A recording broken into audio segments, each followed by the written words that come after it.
What's going on, everyone? Jordan, welcome. Happy Saturday, man. How you doing? Thank you. A bit frazzled as I actually have to.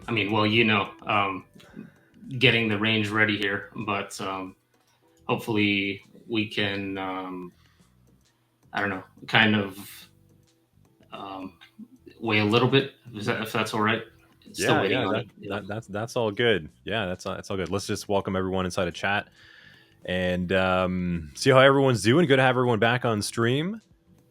Good to have Jordan back with us. Good to see the old crew inside of the chat. Looks like we've got about 22 of us over here inside the stream right now, which is pretty cool across all the different channels.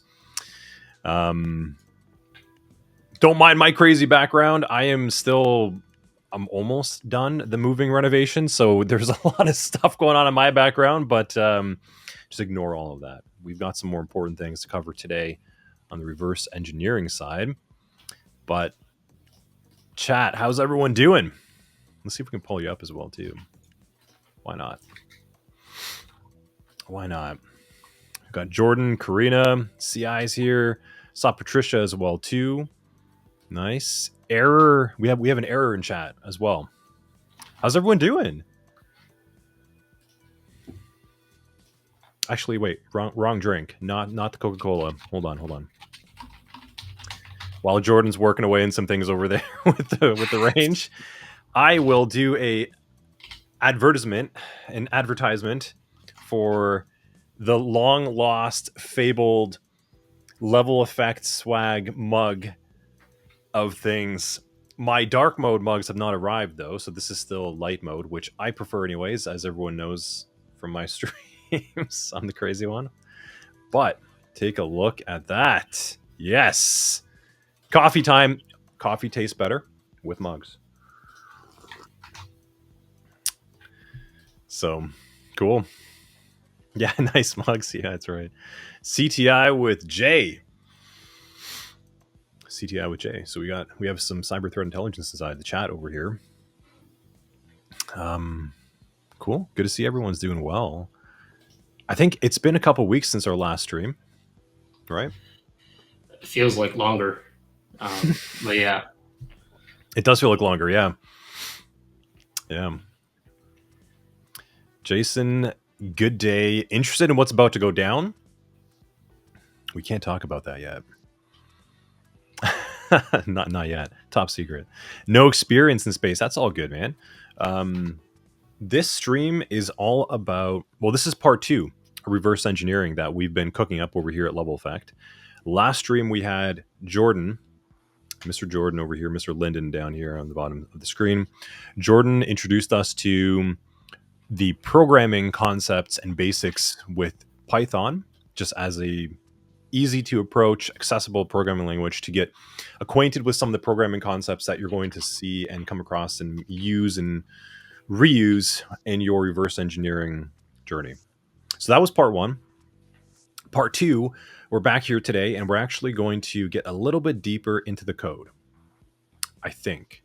Right, Jordan? Does that sound about right? Yeah, a lot deeper actually. Yeah. So I had to sort of balance things planning this out because we have 2 streams left, and everyone wants to get to Ghidra, everyone wants to get to assembly and the more hardcore stuff, but I feel like there's some middle ground that we can cover first. Say script-based malware. There's a lot of cool stuff in that realm, deobfuscation, and it's a little bit more tangible, right? It's obviously higher level. So in terms of teaching the concepts of reverse engineering, the methodology, the sort of things that you'll see, the tricks, a lot of it you'll actually find in script-based malware. And it won't just be scripts. We'll also be flowing into a little bit of .NET. So yeah, just to update, I don't think these ranges are going to come online. So back up, I'm going to use my my malware environment and just wing it. Luckily, that environment is prepared, so I just got to get that spun up. Sounds good. Cool. Yeah, so what's going on in the background right now, as Jordan's saying, is so we're actually importing the latest, greatest, freshest range with some tweaks and updates for the content. So that's still on import mode. Jordan's just going to go and get his backup cyber range kicked up for us as well too. And yeah, Jordan, that's super cool, man. That you actually 2 more, right? This is actually part 2 of a 4-part stream now. Is that right? I guess so. Yeah. Well, yeah, actually, there was some interest around having a review stream even at the end, because this content definitely it could benefit from revisiting, and definitely if if you're really new to this, you are going to fall behind somewhat, or you could, not you are, but you could, because it's just the nature of it. Reverse engineering is considered already within cybersecurity to be one of the most difficult skill sets, and it itself has layers of difficulty in terms of what you can do with it. So yeah, a review stream, even the 4th stream, I guess I'll call it, where maybe we can even cover more interesting malware. I like the sound of that. It's true. And I think, Jordan, you're experiencing what I experienced when I kicked off the SOC 100 series, where I had all my hopes and dreams that we could do it in, I think, like 2.5 months. And then I ended up having to put in like an extra, almost dozen, I think, extra streams. Because as you start going through the content, you're like, you know what, wait a minute, this is more advanced. Like, let's spend a little bit more time on this. This does make more sense to cover it live as well, too, and give some time for Q&A. Slay to the beast. Yeah, definitely. Yeah, that was some dedication, though. What is it? A dozen more? At least. It was supposed to be a 2.5 month thing, and then I think we went until like March or so. And then we had to take a bit of a break.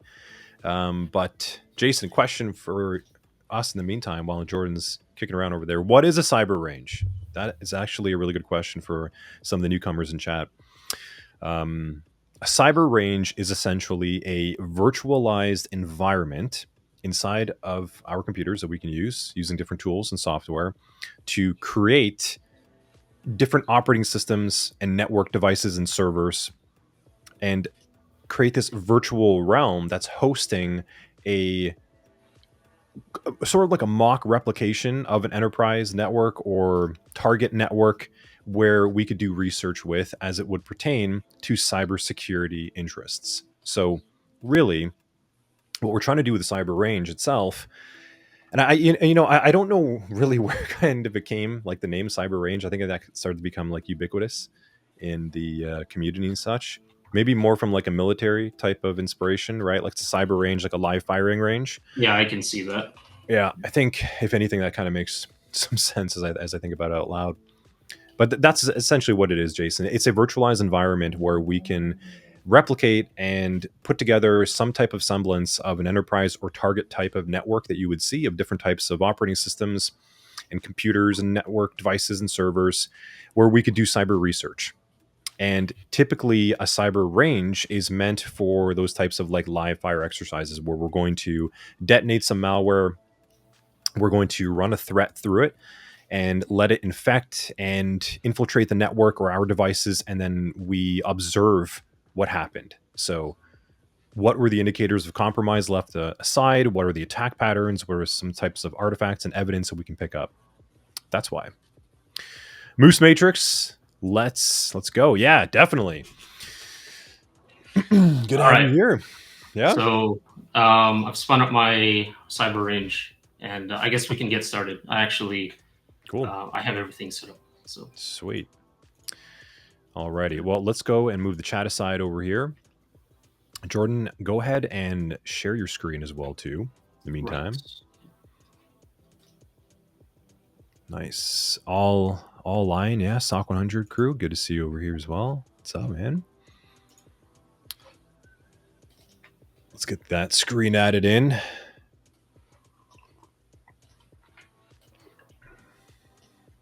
All right.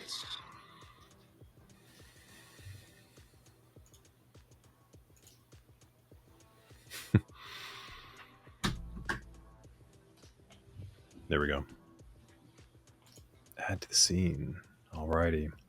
So let's go ahead and put our faces kind of down there in the meantime, in the bottom. Jordan, maybe walk us through a little bit before you actually dive in with your setup.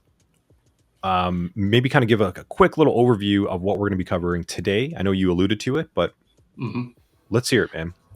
Yeah, we got our intro right here. But so, little caveat for those who are just coming in, there were some range issues. So um, it has affected some of the things that I wanted to show, but luckily I have a backup range.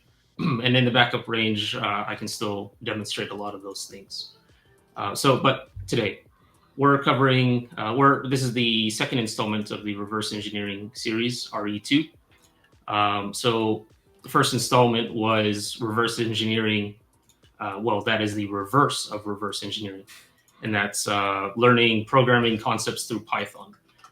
Python because it's a bit more accessible of a language to learn those things.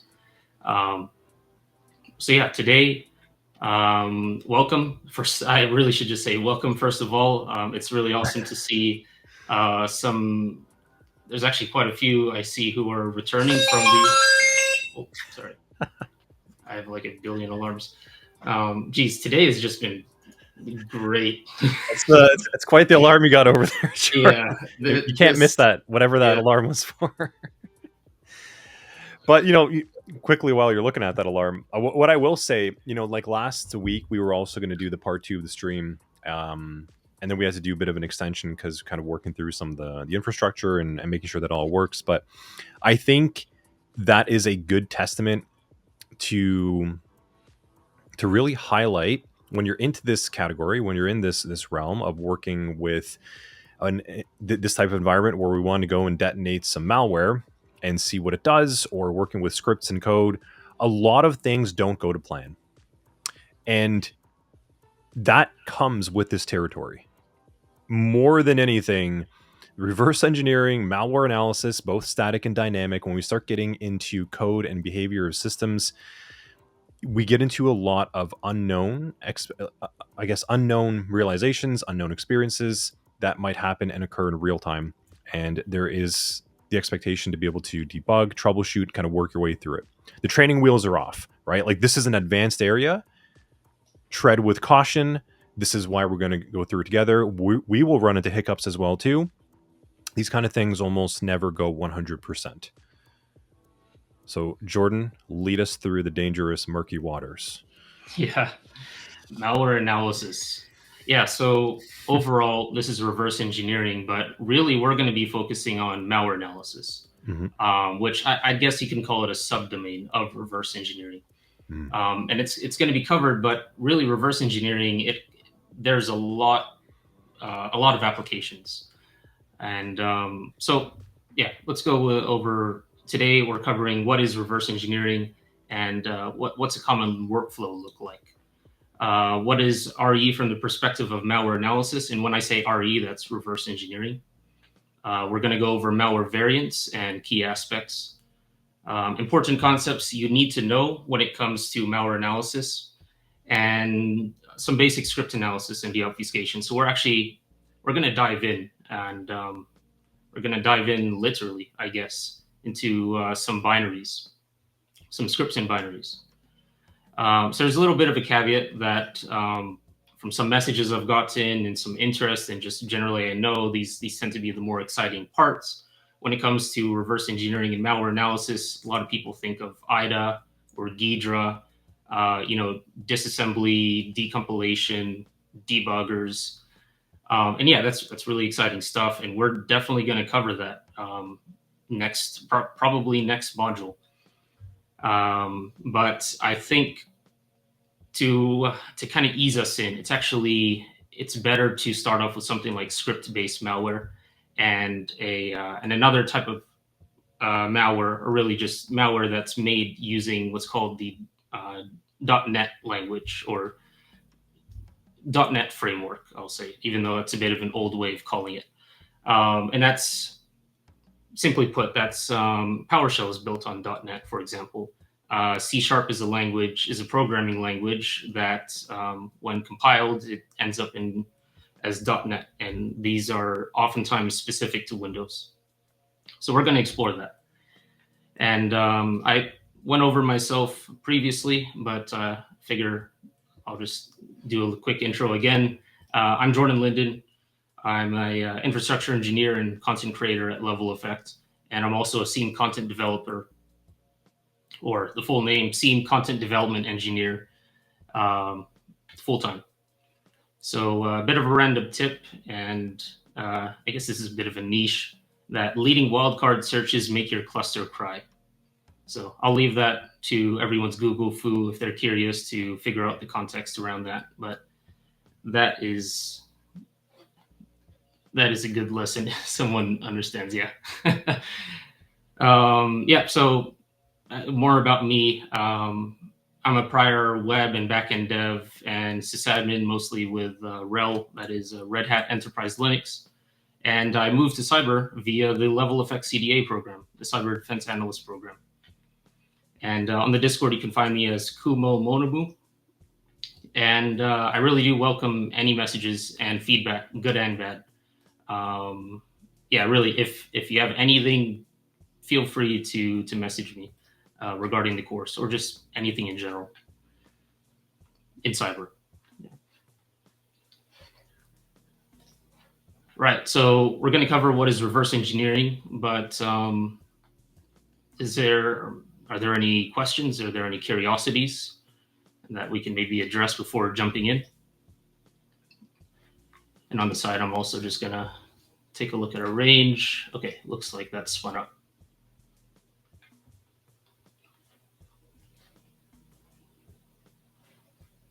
Okay, it looks like no questions, and we're good on the range. Cool. Jordan, I'm going to pop off over here. I'm still here in the background, everyone, but Jordan, I'm going to give you your space. Not going to get in your way. You're in good hands, everyone, with Mr. Linden over here. See you in a bit. All right. Thank you.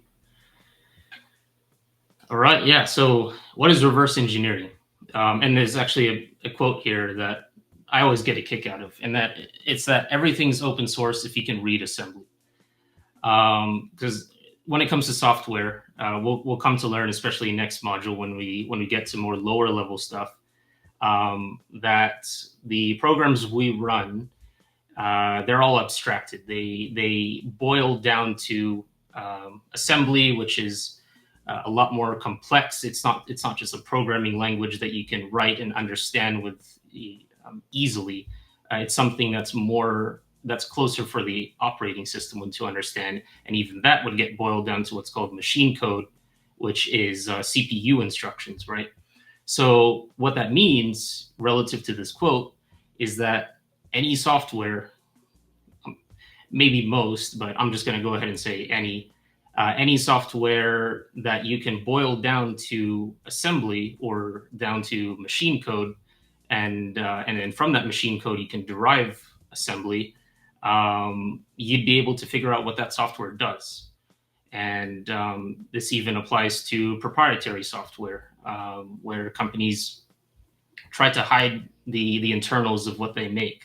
A big example or a common example, are game studios, where they try to hide their game engines or their anti-cheats from cheat developers. And fun fact, a lot of malware techniques, especially some of the gnarlier techniques, they actually come from cheat developers, and you can find some really good stuff on cheat forums. So don't be surprised if you hear that a reverse engineer or someone who's dabbles in it, or even a malware developer who's not necessarily bad, used to work with cheats before. That was a lot, just like what the title and the quote, but it's a really good quote, and it also feeds really well into really what is reverse engineering, right? So my example kind of illustrated it, but by definition, it's essentially taking apart something to understand how it works, often with limited documentation or source information of that thing. So the reverse part comes from the process where you're working backwards from a finished product, right? So when I launch a program on Windows, I'll call that a complete program. It's already packaged up for the customer to be convenient for the user to use, but it still has a lot going on in the background. It has internals to it. It has source code behind it that a programmer made.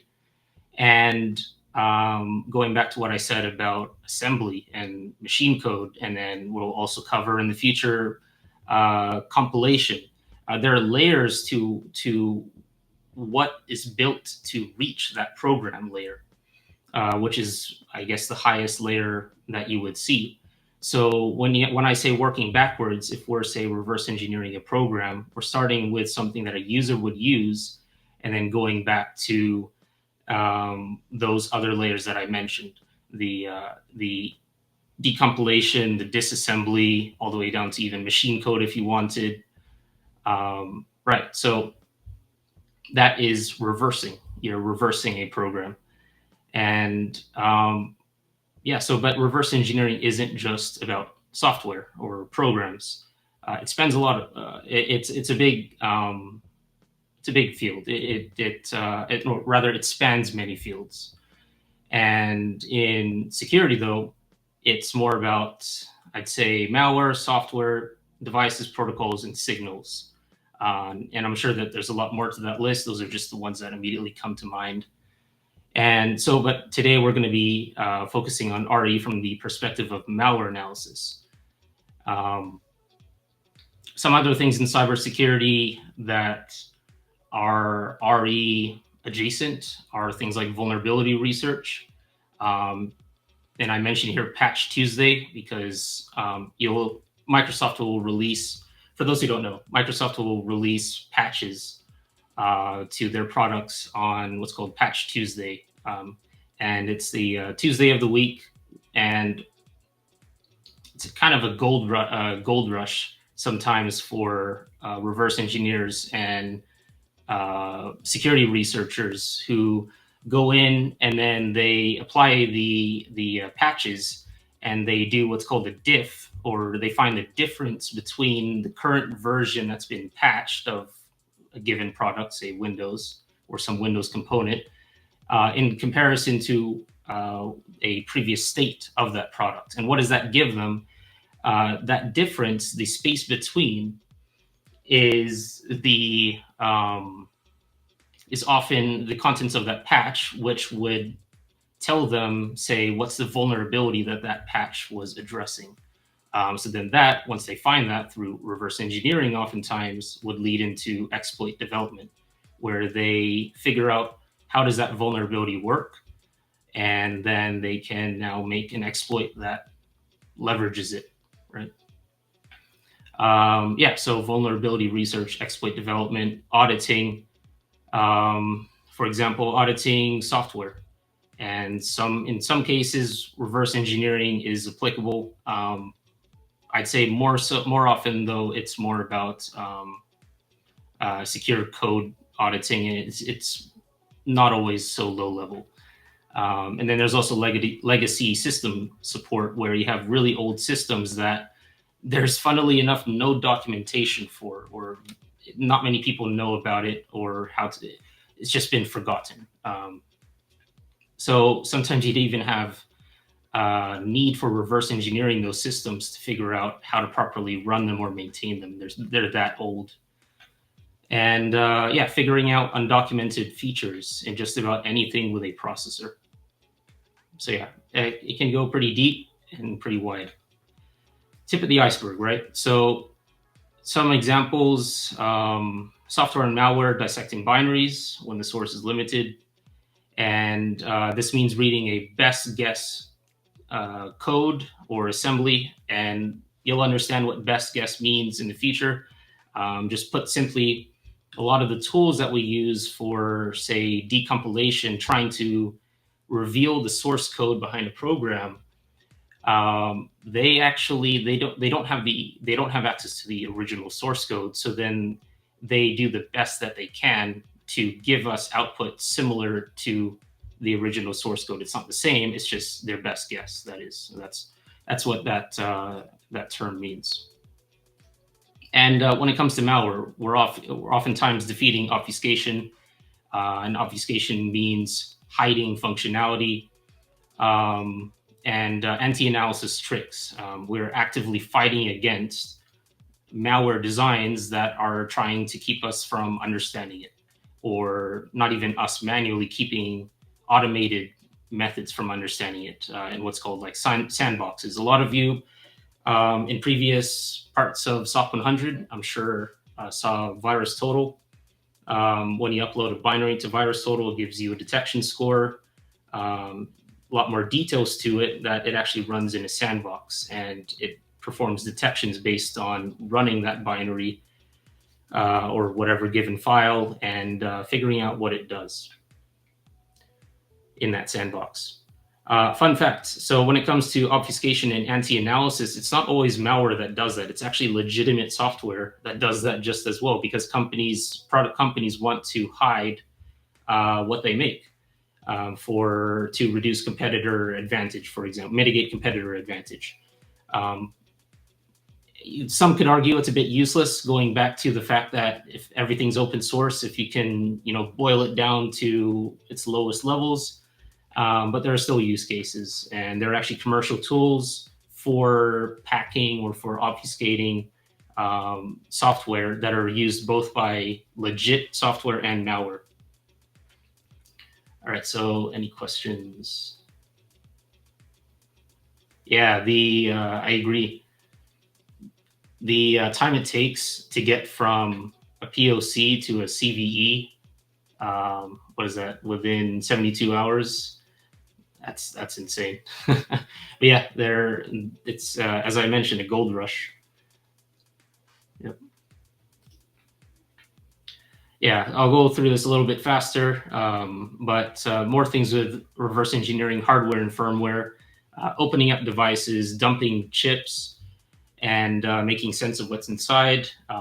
This often goes hand in hand with electronics.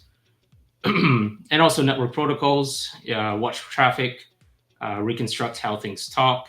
And as you get more into malware, you'll find that some malware families actually implement their own communication protocols, whether through, that is network communication, or even communication between its own components or between processes. Right, so the RE workflow. You'll often, this is rather general, but it's a good example of, say, for malware analysis, what you'd be doing, and it kind of depends on who you're doing it for, who your customer is. But yeah, the process looks something like this, where first there's scoping, and that's simply figuring out what are you analyzing and why.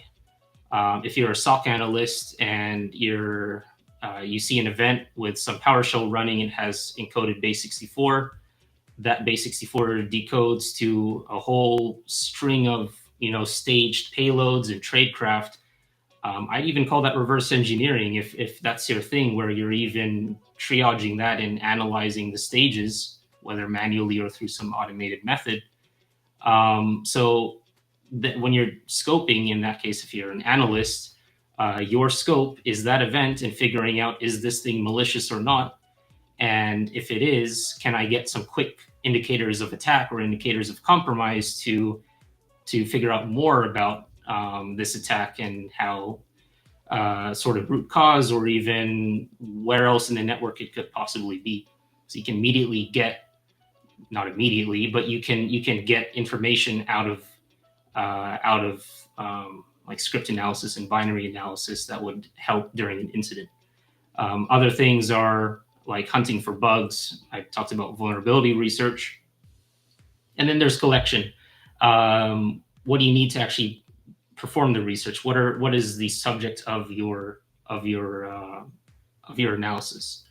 Whether that's binaries, firmware dumps, traffic captures, hardware that you actually take apart. And then the actual analysis. And this is where tools often come into play. But it's worth mentioning, and I'm actually a big proponent of this, that tools, so you leverage the tools and you apply your knowledge and skills. The tools complement your knowledge and skills. That's always been, to me, a good indicator of really struggling to get this explanation out, aren't I? It's pretty much don't the tool doesn't make you, or you can actually, if you can get by without the tools, and you can rely on your knowledge and skills. That to me is considered. I consider that an experienced reverse engineer. Definitely tools, you're going to need them for some tasks, because as you get lower and lower level, lower and lower levels, it's just it becomes impossible for human work, or for manual work. So there is that caveat. And so, yeah, documentation. What are your findings? And delivery and action. And this is actually important depending on who you're doing this for. Are your findings actionable, and do they feed into real outcomes? So, and yeah, don't get me wrong, a blog post that you make on some cool malware sample that you took apart, that's awesome. This isn't saying that's bad. This is more so that if you're actually doing this for a customer, this is part of your job, whether you are a reverse engineer or security researcher or detection engineer, and you do dabble in these things. The findings, they matter, and they matter in what your customer can do with them, why they matter to your customer, and what they can do with them. That is, they should be actionable. All right, so I think I did want to mention one other thing there, but yeah, maybe it'll come back to me.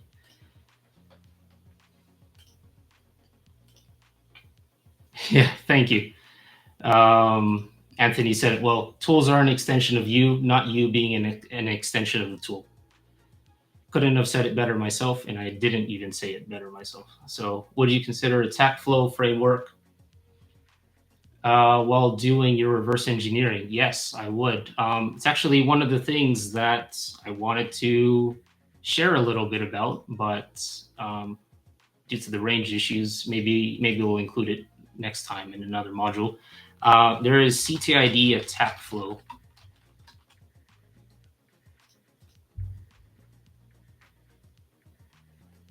So CTID is Center for Threat Informed Defense, and they're involved with MITRE, which I'm sure a lot of you know. This particular project, if I can find where it actually is, all right. This one's actually pretty cool for mapping out, as you mentioned, attack flows or infection chains, right? If we're referring to malware. So if we get an example, let's take a look at Basta ransomware. So yeah, would you consider attack flow framework while doing your reverse engineering? Maybe you're referring to something more official than what I'm talking about here. Forgive me if I'm actually going in a different direction. But hopefully this isn't too far off from what you're referring to. This is a cool tool that I would sometimes use to map out the findings when it comes to malware analysis of the behaviors that I find from this particular sample, or the IOCs even. More often the behaviors, like this leads to this leads to this, especially when it comes to staged execution or like multiple payloads one after the other. This attack flow comes in pretty handy. And then when you take into account, nice, all right, so that's accurate, cool. Yeah, when you take into account the things that malware tends to do, right? Persistence, and you learn this, I believe, right, in some SOC 100 labs and lessons. Malware, we call it at level effect, the analysis triad, where when you're triaging a compromised host, or you're looking at a sample, you take into account process, networking, and persistence. And those are kind of the funnels that malware tends to go down into. I mean, obviously process, because something needs to be running on the system. in order to actually carry out its functions, right? And for the threat actor to carry out their actions on objectives. And yeah, if you think about it, on just say, let's say Windows operating system process, in order for the malware to run, there has to be a process, unless there is some really obscure method I don't know that you don't need that to happen. I'd really like to know about that, but I digress. Networking. Why does that matter to malware? Well, they need to phone home. They need to reach back to the operator, right, from the target network. And then persistence. They need to maintain their foothold on that victim system or in that target network. So those are the three things that at Level Effect we refer to as analysis triad. It's from the CDA program. And yeah, as you're working through your flow and your analysis and you document things, those three things, part of that triad, are going to come up.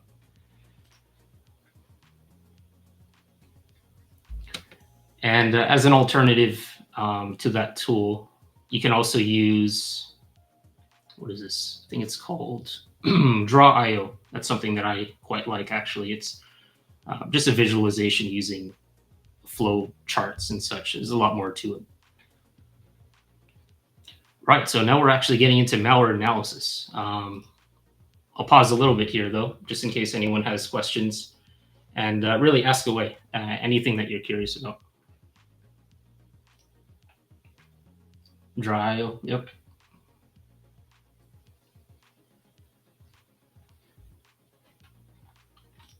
All right, I think we're good. Yeah, I don't see anything. And actually, I should check back a little bit. All right, we're ready to jump into malware. Right, so a subdomain of reverse engineering, malware. So first, I wanted to actually address a common misconception with malware. And it's to do with, I'd say, many people, even in security space, they have some unfamiliarity with what exactly malware is. They know that if it runs on a system, that's bad, right? It could take your data, and then it could even spread. A lot of people know of. But what is it really, right? So yeah, the misconception is that it's like this separate thing to the operating system. It's like it exists on a separate plane from everything else running on it. And as I described here, it's like forbidden dark magic to those unfamiliar with it. And yeah, malware techniques, when you get down to it, some of them, especially the obscure ones, they can go very, very deep. And yeah, they feel like dark magic sometimes. Yeah, stepping back a little bit from that, at its core, the reality is malware is just that, malicious software. Malware, malicious software. It's executable, system-compatible software written by human authors, usually with bad intent. And I say usually because there are capabilities developers or malware developers, part of like offensive teams or red teams, that are doing it for a good purpose. Yeah, usually. Yeah, so the malware is just like other software running on the operating system. It's just what differentiates it is the intent behind it, and also part of that, what capabilities it has. And we're going to talk about that under capabilities and intent. And I do mention here that that's also with a little bit of artificial help, because with the surgence of generative AI and LLMs, it's become easier than ever to make malware. Right, so capabilities and intent, as I mentioned, the differentiator between legitimate and malicious software. And those can be simplified to what that software does and why. And these are actually the core questions that we try to answer during malware analysis. We want to figure out its behavior and why is it doing those things? What is its end goal? Right, so this is to illustrate, if you have an unfamiliar sample and then it makes use of some normal functionality and behaves as what a legitimate application, there can be some overlap in behaviors. And you can see that as I go through these, some of these behaviors are shared between malicious software and legitimate software. So if we take network communication, malware, it makes intermittent network connections to check into its command and control server, right? Legitimate software makes occasional network connections to a central server for analytics, telemetry, and update checks. It looks pretty similar. And yes, you can get down to the details with malware. There's beacon activity and there's kind of a pattern to it. But just all the same, software can reach out to servers to check for updates at a scheduled time, or even send analytics, right? And you really have to look deep into it to figure out what's going on, whether it's malicious or not. And then file system access and modification. Malware, for example, drops files to the system for later stage execution. Legit software installs multiple files to different paths simply because it needs the files in those different paths to perform its functions. Auto run creation, like scheduled tasks, services, run keys, startup folder. Malware creates a scheduled task and registry run key for persistence.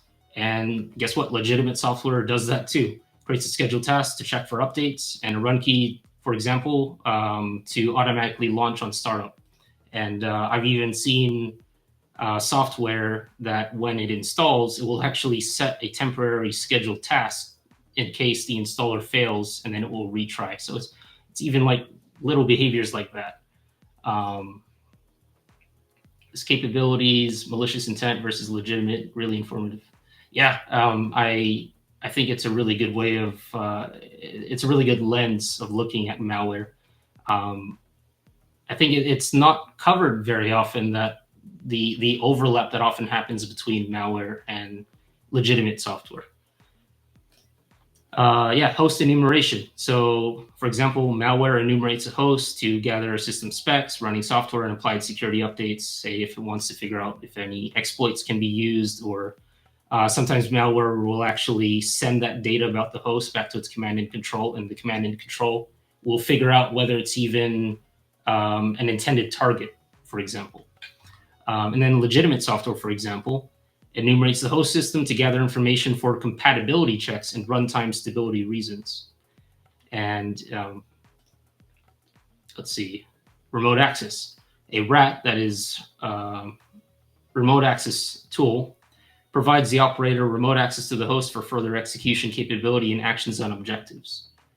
And then on the other side, legitimate, well, quote unquote legitimate, as you'll find, and RMM, or that's remote monitoring and management, or maybe I switched the M's there, remote management and monitoring. I'm pretty sure it's the first one. And RMM provides the administrator convenient access to the host for common administrative use cases, something like AnyDesk, or a lot of people are familiar with Teams Viewer. Those are RMMs. So what really differentiates those RMMs that provide feature-rich access, remote access to that host, and you can run commands on that host, you can even collect files or manipulate the file system. What differentiates those RMMs from malicious remote access tools or remote access Trojans? And that's the question that we're trying to invoke here, that there is overlap oftentimes.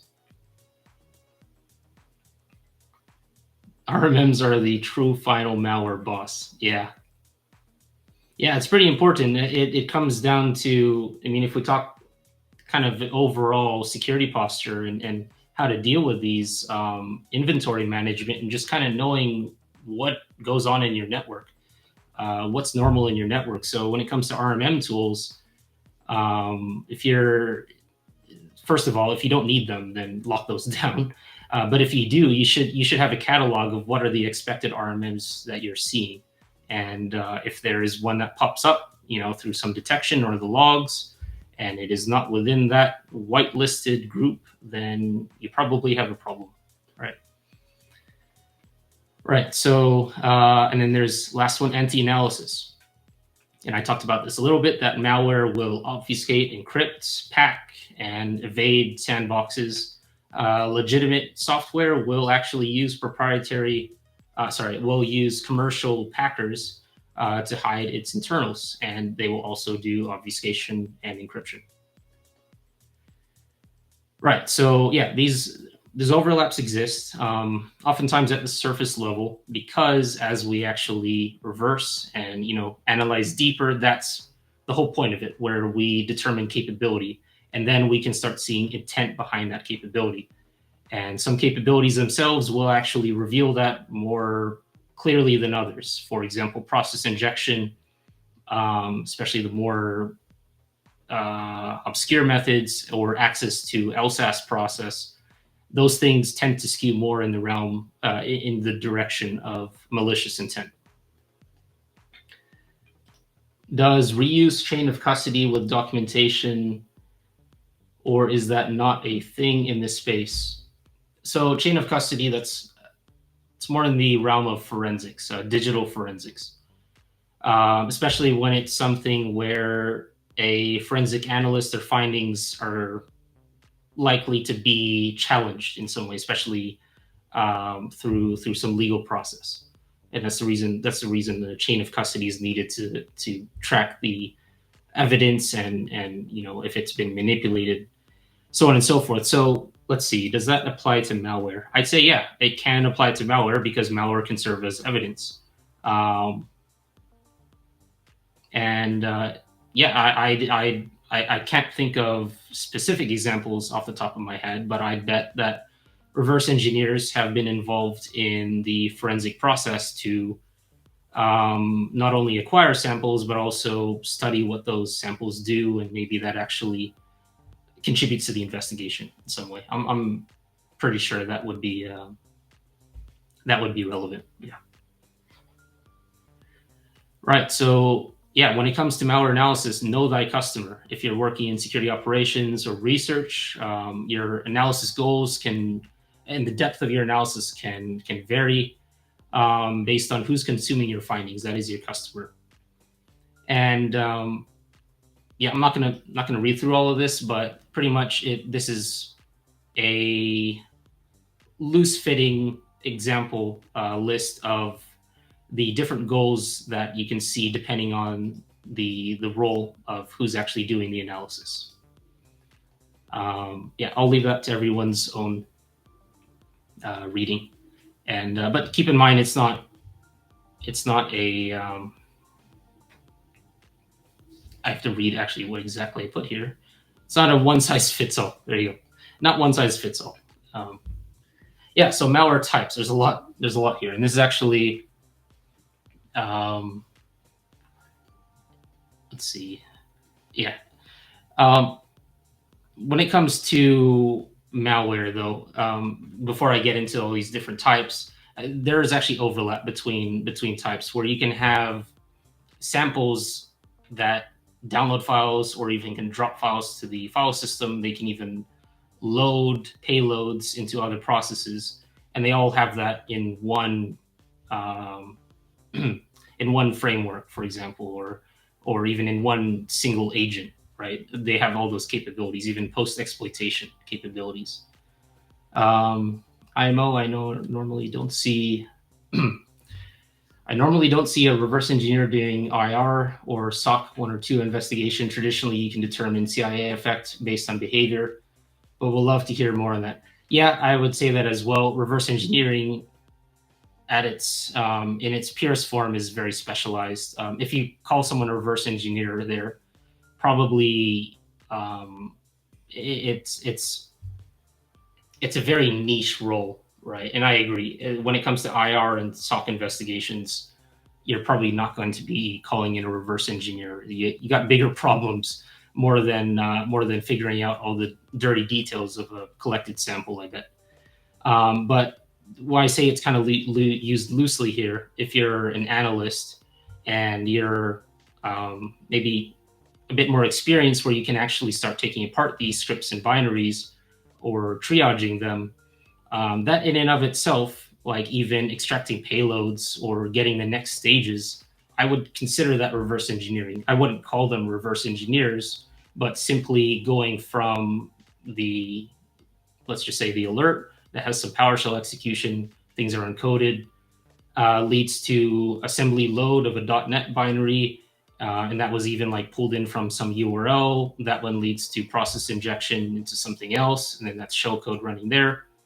That's a whole process that you're reversing. You don't necessarily need to go all the way to the end if you're an analyst, or if you're an incident response, just to figure out if something bad is happening. Yeah, I'd say there is some component. Although I agree, if we're strictly speaking, wouldn't call those reverse engineers. Question: I was wondering, do people often work in RE and DE roles at the same time? I don't know about often, but I do know that they can go hand in hand. Threat hunting, detection engineering, and reverse engineering, and let's even just throw in threat intelligence or cyber threat intelligence.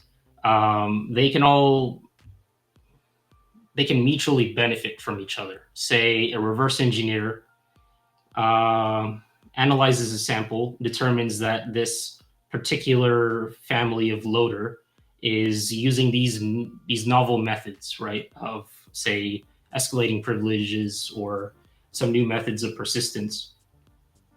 The security community would want to know about that, or the customers of that reverse engineer. Say if they're CTI teams, then they can take those findings and then they can put them into proper reports, and they have their own way of propagating that information in a structured way. And then detection engineers can now take those findings and they can make detectors based on those new behaviors. So would they work at the same time? Not so sure. I'd say even detection engineers have a lot on their hands that they might not necessarily be doing RE on their own. They probably rely on someone else to do that, or even just read one of the many blog posts on the internet that provide really good information at times. Yeah, hopefully that answers that.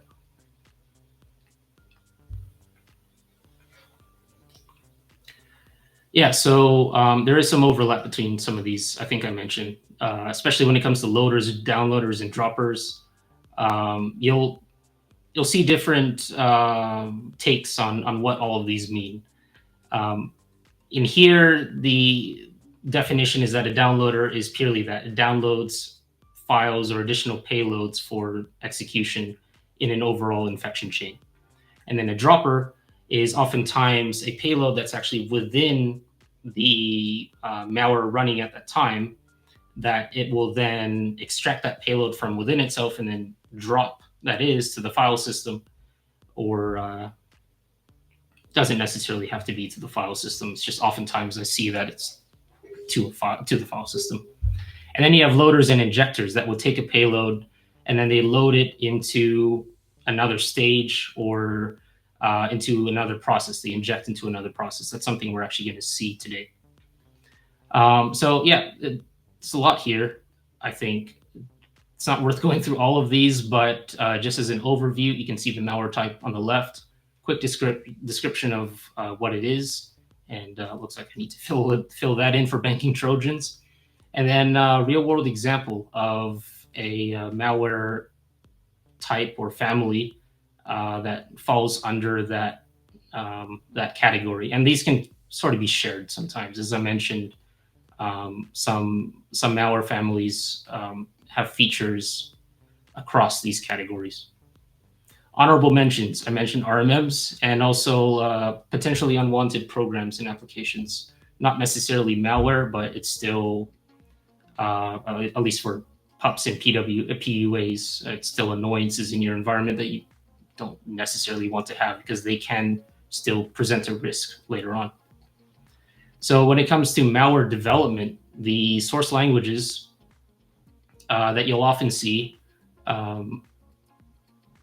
.NET, which not really a language, more of a framework, and the language behind that often C#, and then, or even you can even get .NET from something like VB script. And C and C++, those are big when it comes to malware because they're low level languages. What that means is that malware has more control of what it can do on the operating system. It has more granular capability, and that especially translates to more effective defense evasion. So yeah, we're going to get into, I was going to go into a whole thing about that, but that's actually going to be next module when I share some of the at times impressive tricks that malware can use to evade defenses. And it's especially the case with lower level stuff like this. There's also Rust and Go, which are newer.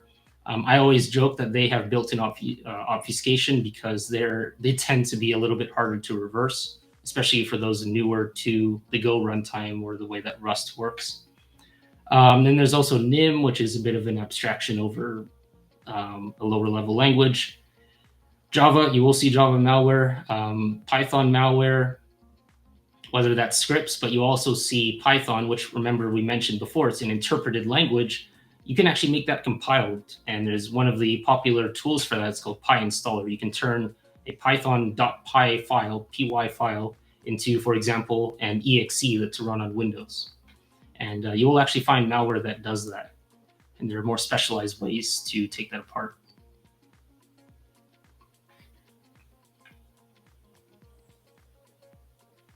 Yeah, they have a close relationship. Addressing that question between detection engineers and reverse engineers depends on the maturity of their organization, I'd say. But when they're, when it's the case, then yeah, I'd say they have a close relationship in the RE feeding things to the DE and CTI and such. Yep.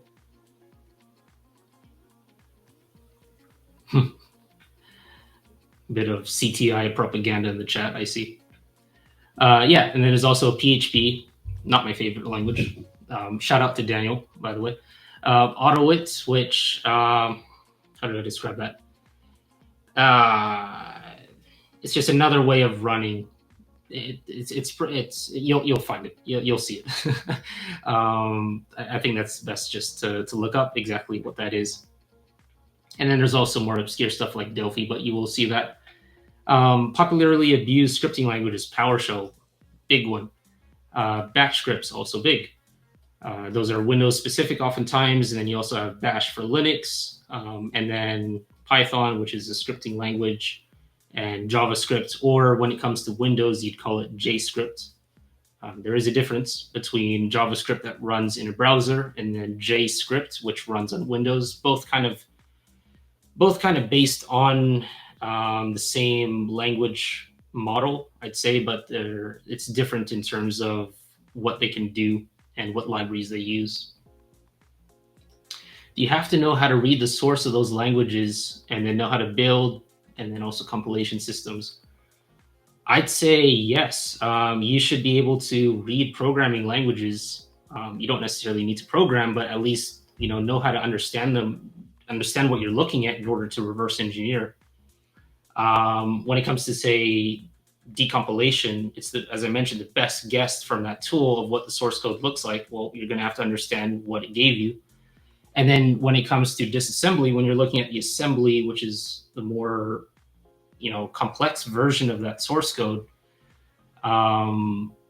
you're looking for patterns based on what are conventions in those programming languages. Like we talked about loops, right?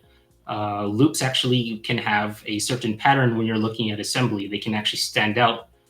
And also we talked about functions, right? And when you look at assembly, you can see in memory the stack getting set up. You can see arguments getting pushed to the stack and all those things, right?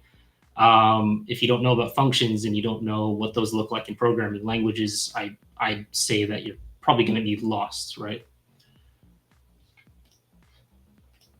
Building and compilation systems, not sure about those though. I'd say you don't necessarily need to know the details about compilation, although it certainly helps. Like knowing the difference between native code on Windows, say compiling from C or C++ to a binary, but the difference between that and, for example, .NET, it's a whole different game with compilation. It's actually the CLR, the common language runtime. I think that's common. Yeah, I digress, but there are some. It can be helpful to know those things, although maybe not required.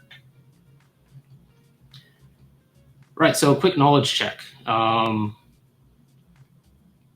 leave that for anyone going through this material. Right, so malware resources.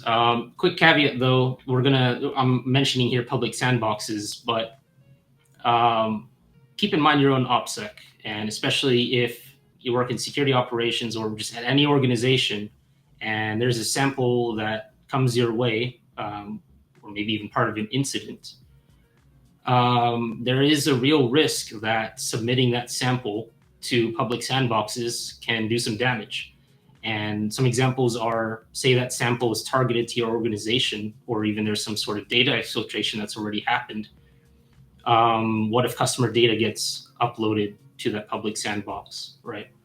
I think there was a really big debacle, I think it was this year, where a public sandbox exposed a massive amount of customer information because an automated tool, I think it was like an endpoint defense, endpoint detection software that has some sort of like automated upload to that service, had a bit of a glitch, and it ended up uploading legitimate documents from their customer environments that it's running in to that public sandbox, and those are in there seemingly forever. Although I think that sandbox, whoever was running it, tried to clear that out pretty quickly. But the damage is done because people will go after that stuff, and people are fast. Yeah, so careful with sandboxes. Then there's also, I mean, maybe not as often, but you can possibly alert the attacker, right? If they see that their payload that they didn't expect to get burned has been discovered. Maybe that's a bit niche, right? I don't know how often that would actually happen. But yeah, I list some sandboxes here: VirusTotal, AnyRun, excuse me, Joe Sandbox, Triage, Hybrid Analysis, and some pretty nifty locally hosted alternatives. Cape Sandbox, awesome. And two others that I haven't gotten really to take a look at, especially Litterbox, too much, but I am following them and I thought that they're worth mentioning. Yeah, Quickscope and Litterbox. These are all locally hosted alternatives. And in terms of where can you get your malware, these are all links to some good places. This is just a GitHub topic for malware samples, and as you can see, it just a bunch of different things you can get from here. And sometimes the best stuff is found in the obscure repos. And if you want to find some really good stuff, quick trick is to use GitHub code search if you have access to that. If you know what the functionality is that you're looking for from a sample living out on GitHub. There's also the Zoo, which has some kind of archaic malware, but still good to analyze. You can get a lot of lessons from them. Malware Bazaar, URL House, Malshare, VX Underground. This one's awesome. Not just malware samples, but just in general, offensive tradecraft and research. Highly, highly recommend that resource. Unprotect Project. This is also one that was quite recent, but I consider to be absolutely awesome. Reason being that you can actually find snippets of. So first of all, it's documentation for malware techniques, mostly around like defense evasion. And what's cool about it is that it offers snippets in different languages like C#, Python, Golang for oftentimes the same technique. And you can find the exact source code or an example of, that technique actually implemented. I consider that awesome, right? You don't need to go out and, hunt down binaries and go reverse them to figure out, to see the implementation of that technique. I think this is a really good initiative. And, yeah, there's a lot of stuff in here like control flow graph flattening. This is one of the techniques that I mentioned where it can get pretty hardcore. Yeah, so moving away from that before I spend like the next 30 minutes in that. Important concepts. Right, so this kind of does a callback to the previous installation of RE, of a reverse engineering, with Python, where you're probably going to want to know a programming language or just be familiar with understanding different programming languages before you get into reverse engineering software. And little caveat that these examples, kind of taken from the previous one, just as a bit of a refresher, they are in Python, but we're at the point now where it's worth mentioning that Python can't really illustrate enough of what we're going to see when reverse engineering, simply because it's a higher level language. Really, you'd want to get into things like C and C++, which have a lot more in the way of types, a lot more in the way of structures, and even things that you didn't have to worry about in Python anymore, like memory management. Yep. Yeah, so we're not going to go over this. It's just here as a bit of a refresher from previous content. Here is a bit of a dump of just things that I was thinking. These are all things that, when it comes to Windows malware, I'll say that. Windows malware, these are all pretty important concepts to be familiar with, or even, I dare say, be good with or know pretty well. And actually, I did want to mention, I didn't put a point in here, but today, and possibly for the rest of the modules, we're going to focus mostly on Windows-based malware. I mean, Linux malware, there's a whole world to it. It's too much to cover just in one or two more sessions. So we're going to focus on Windows. So forgive me for all the Windows haters or the Linux lovers and like.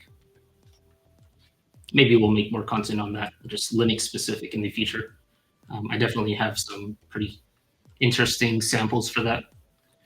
And this is actually unfinished, but yeah, so data formats, encoding, and character sets. Knowing difference between binary, octal, hexadecimal, decimal. Know different types of encoding, like Base64, Base32. And yeah, that's a good point in the chat. Windows is the majority of the attack surface. It's true. That's why we're starting with it, really. And also, yeah, character sets and encoding. So you'd want to know what is the ASCII table, right? What is the significance of the first 127 characters, right? Yeah, so those will come into play as you're doing malware analysis, because as you're getting lower level, those characters become more and more relevant, especially because it's not abstracted away anymore, right? Encryption, symmetric versus asymmetric block versus stream ciphers. And when it comes to malware loves to use encryption to hide what it's doing, or when it comes, to ransomware, obviously it uses encryption for its actions on objectives. XOR pretty lightweight, and depending on its implementation, it's pretty well signatured. So malware still uses it quite a lot. You'll find a lot of it uses XOR. Also AES, DES, RC4, Stream Cipher, RSA, Salsa 20, and Cha-Cha, which are relatively new. But yeah, these are all things that I've seen quite a lot, just tearing through a lot of samples.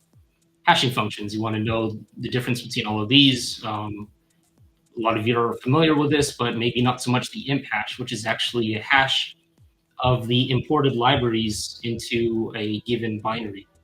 And so why would that even matter? Well, if you think about it, I talked about imported libraries before, but code makes use of code that's already been written by other people, right? They don't need to reinvent the wheel. So they import libraries that consist of that code. So when they import libraries, what does that mean? They want the functionality of those libraries put into their program. So what that translates to is that we can actually we can derive or determine functionality of that program based on what libraries it's importing. So when you take the hash of those libraries, you'll actually find, especially when searching across a large data set, that there is a pattern that emerges that certain malware families or malware that does certain things, like the types that I mentioned, they will import certain libraries to do those things. And in the context of Windows, that's oftentimes the Windows API, which is available through DLLs, right? Dynamic link libraries. So Windows OS internals, and this, pretty big list. So it really, I believe that when it comes to malware analysis for malware targeting Windows, it really benefits to know the internals. And I do, at least out of this list, I bold the ones that I consider the most critical. And those are processes, memory, registry, services, file system pipes, networking, and drivers. That isn't to say that all of these are not important. I consider them to be very, very important. Like, how does authentication work on Windows? How do privileges work, right? Reason being, if you see a new privilege escalation technique with malware, well, you want to know how does it work on Windows normally for that privilege escalation to even work, right? And a lot here. And then some of it is also the security features built into Windows. You'll hear about AMSI, anti-malware scan interface, which is a kind of a bridge between the runtime of either scripts or software. It's a bridge between running software and scripts with antivirus and EDRs running on that host. It can pass the behaviors of that software or allow that AV to get access to what that software is doing is the best way I can explain it, simplified. And there are a lot of bypasses for it, and there's actually it's so well researched. When you hear the term AMSI bypass, you'll see a whole like 50 Google results for it. A lot of them are burned though, because Microsoft does actually, especially in recent years, they've been knocking those down like flies. ETW, ASLR, DEP, these are all things that I consider pretty important. You also want to know in Windows, what's the difference between user land and kernel land? And that translates also to what's the difference between Windows API and the native API. I mentioned the common language runtime for .NET, and also just general familiarity with Windows, even from a user, maybe not user, but just using it perspective. Like, what are the DLLs that you often see loaded into processes? And these are also mixed in with ones used by malware.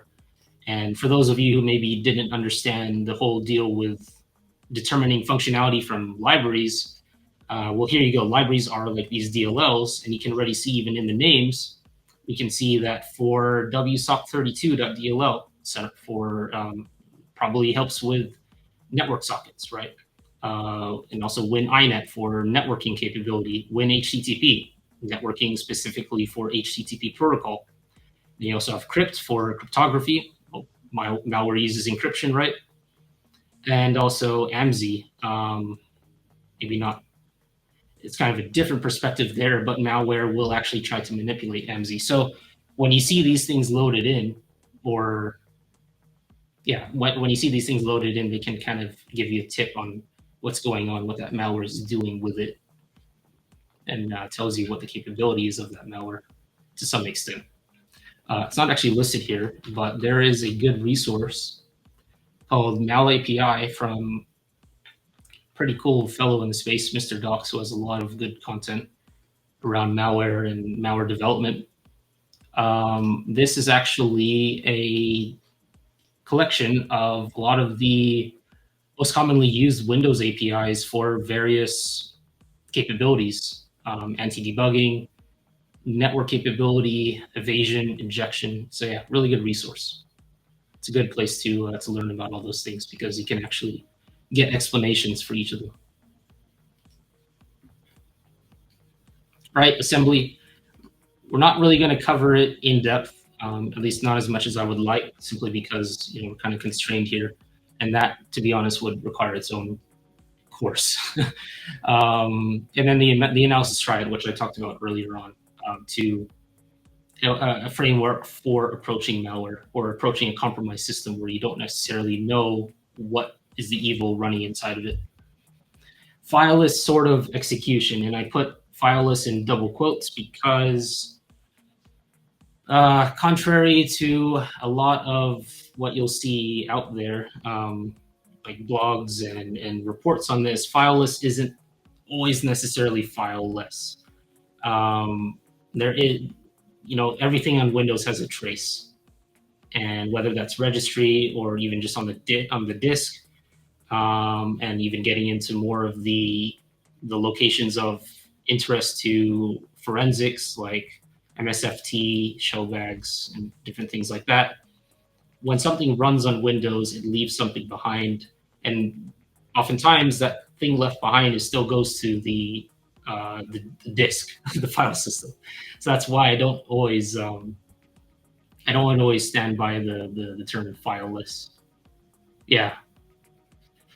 There are cases though where, okay, I'd say like, yeah, that's pretty fileless. For example, we have a PowerShell running where, yeah, sure, PowerShell exists on disk, right?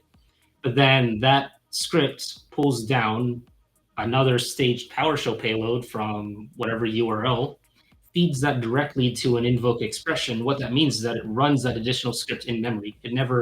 That script never actually touches the disk. And then that additional script can then maybe it has within itself, like compressed or packed, a .NET assembly, which we'll just simply refer to that as an executable.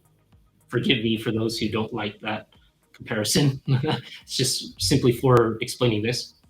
An executable that doesn't actually exist on the disk, right? It kind of was packed inside of that second stage, and then that stage unpacks it and then feeds it directly through its byte form to run, right? And it doesn't even need to write it to disk in that case.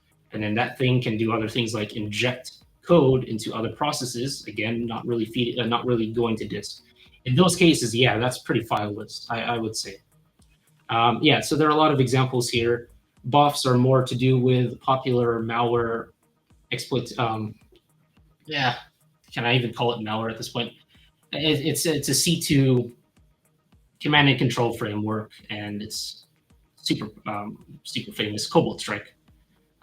You'll find beacon object files are often used with Cobalt Strike, or when not with that particular framework, cough loaders. And I'm not really going to go into detail with all of these. I do really want to, but for time, that's why I just leave them here for those interested. I think you can definitely get a lot out of it just by using this kind of as a map of things that you want to look up out of interest and just learn. I think that if someone can get a pretty good handle on most, if not all, of the things in this section, they'd be in a really good spot to be an effective malware analyst or reverse engineer, granted that they're actually pairing it with practice. Yeah, evasion and anti-analysis. No surprise, the list is super big. Some of these are really low level, like indirect syscalls. Something that comes to mind, syswhispers 2. Let's see, anything else that's really interesting? Steganography. You'll find that malware can actually hide payloads in places, in files that you wouldn't usually expect them to be, like images or even audio files. I think there's malware that's dubbed like Octowave, that its main technique is, or one of its techniques is hiding payloads within WAV files or WAV files. Yeah, and then it can get pretty complex virtual file systems. Like imagine malware creating its own file system to manage resources, and so that it doesn't actually have to write anything to the disk and risk like further detection, or it just is trying to mitigate detection by taking that capability of the file system and just implementing it itself. Which is harder said than done. Wait, easier said than done. Easier said than done. Jeez. Environment keying, yeah, all these things worth looking into. And I'm sure it's not even scratching the surface. It's just brain dump from me. This is worth mentioning. Code fluency over memorization. This kind of goes back to who was asking about knowing how to read code. So for those unfamiliar with code, a lot of programming languages, you can get lost between them, right? It kind of seems overwhelming. I get it. One approach I can recommend is to not get tripped up on the syntax. And by the syntax, I mean like the particular ways that things are done in that programming language, like declaring variables or functions, or even calling functions. Or, for example, in Python, it makes use of tabs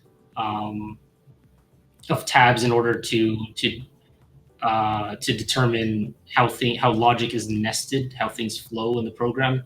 Whereas, say, JavaScript would make use of curly braces and semicolons to say that this is the end of the line, for example. So yeah, I'd say don't get tripped up on those things. What you're trying to look for is not memorization of these are all the little details that happen between these languages. It's more so code fluency. And that's the ability to recognize common patterns. So overall, what are the things in programming that we talked about? Variables, data structures, comparisons, types, conditionals, loops, functions, right?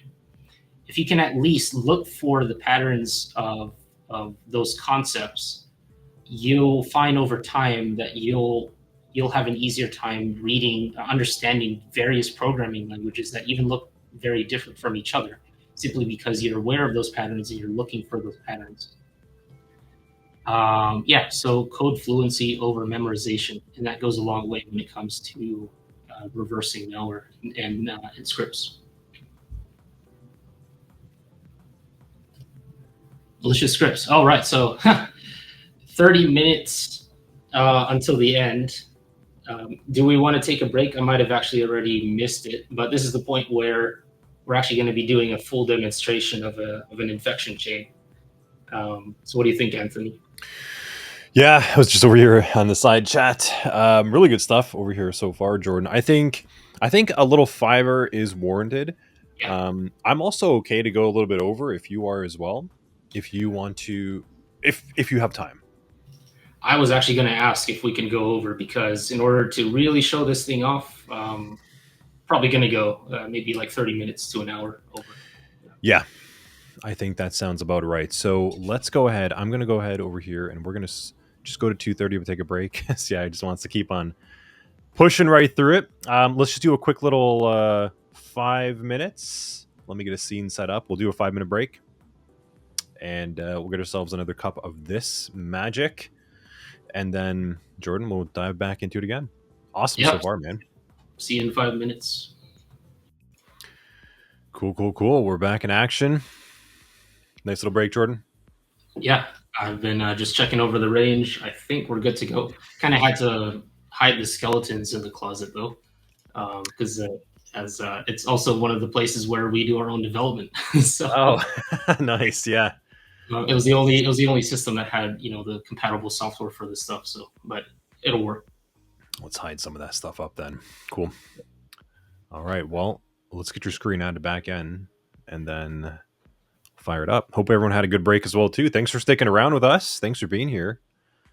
Jordan, add that to the scene. Cool. You all set? All right.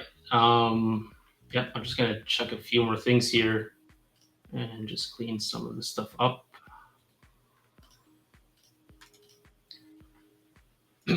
All right. Cleaning in progress. This is an RDP connection as well. I couldn't get it set up otherwise, so hopefully it renders okay. Let me just switch the window over here. Are you VPN'd in? No, not to the range. It's well, it's to another part of my own network. Gotcha. Yeah. Okay. All right. Cool.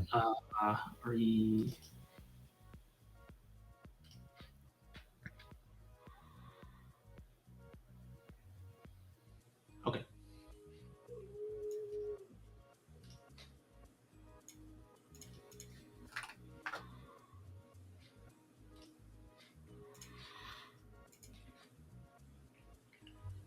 how does that look? Do I need to? I probably need to increase the zoom a little bit here. Yep. A little bit. That's better. Look at that display res. Yeah. I mean, on mine, it looks pretty choppy. I don't know how it looks on yours. Honestly, it looks pretty good right now. What about everyone in chat? How does it look?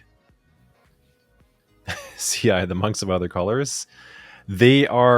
There's three. There's an all white, all black, and then there's the dual tone one that has different rim colors and stuff. Yeah.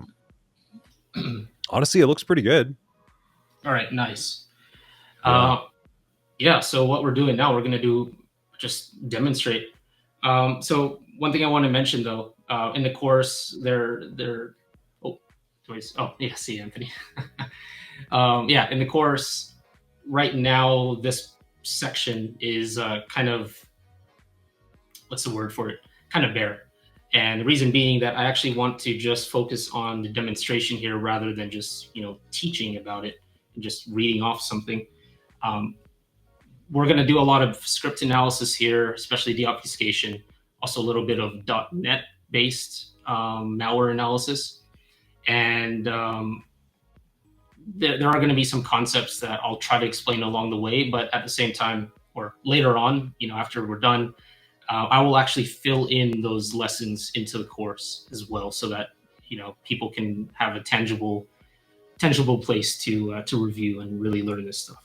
That will come later. I'll announce it. For now, we're going to do fully hands-on. So this isn't the range that we're expecting. So sorry if you wanted to follow, as we go along. Those ranges aren't ready yet.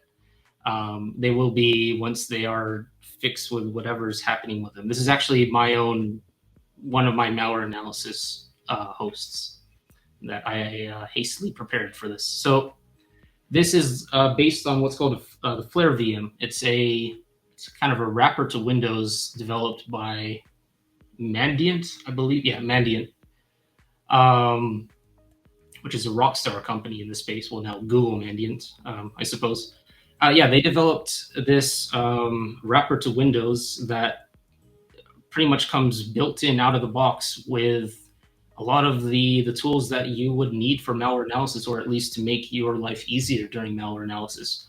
And the installation is actually customizable because it can get pretty bloated, just like Kali Linux, maybe not to the extent of Kali Linux, but you can actually adjust the installation so that you only get the tools that really matter to you. So what are we taking a look at today? And actually, I'm going to start facing the camera more. I realize I've been checking the chat too much, but all right. There was actually Python malware as well to take a look at. I guess we'll do that later. Might as well just copy it over now. I'll just get the Python malware real quick.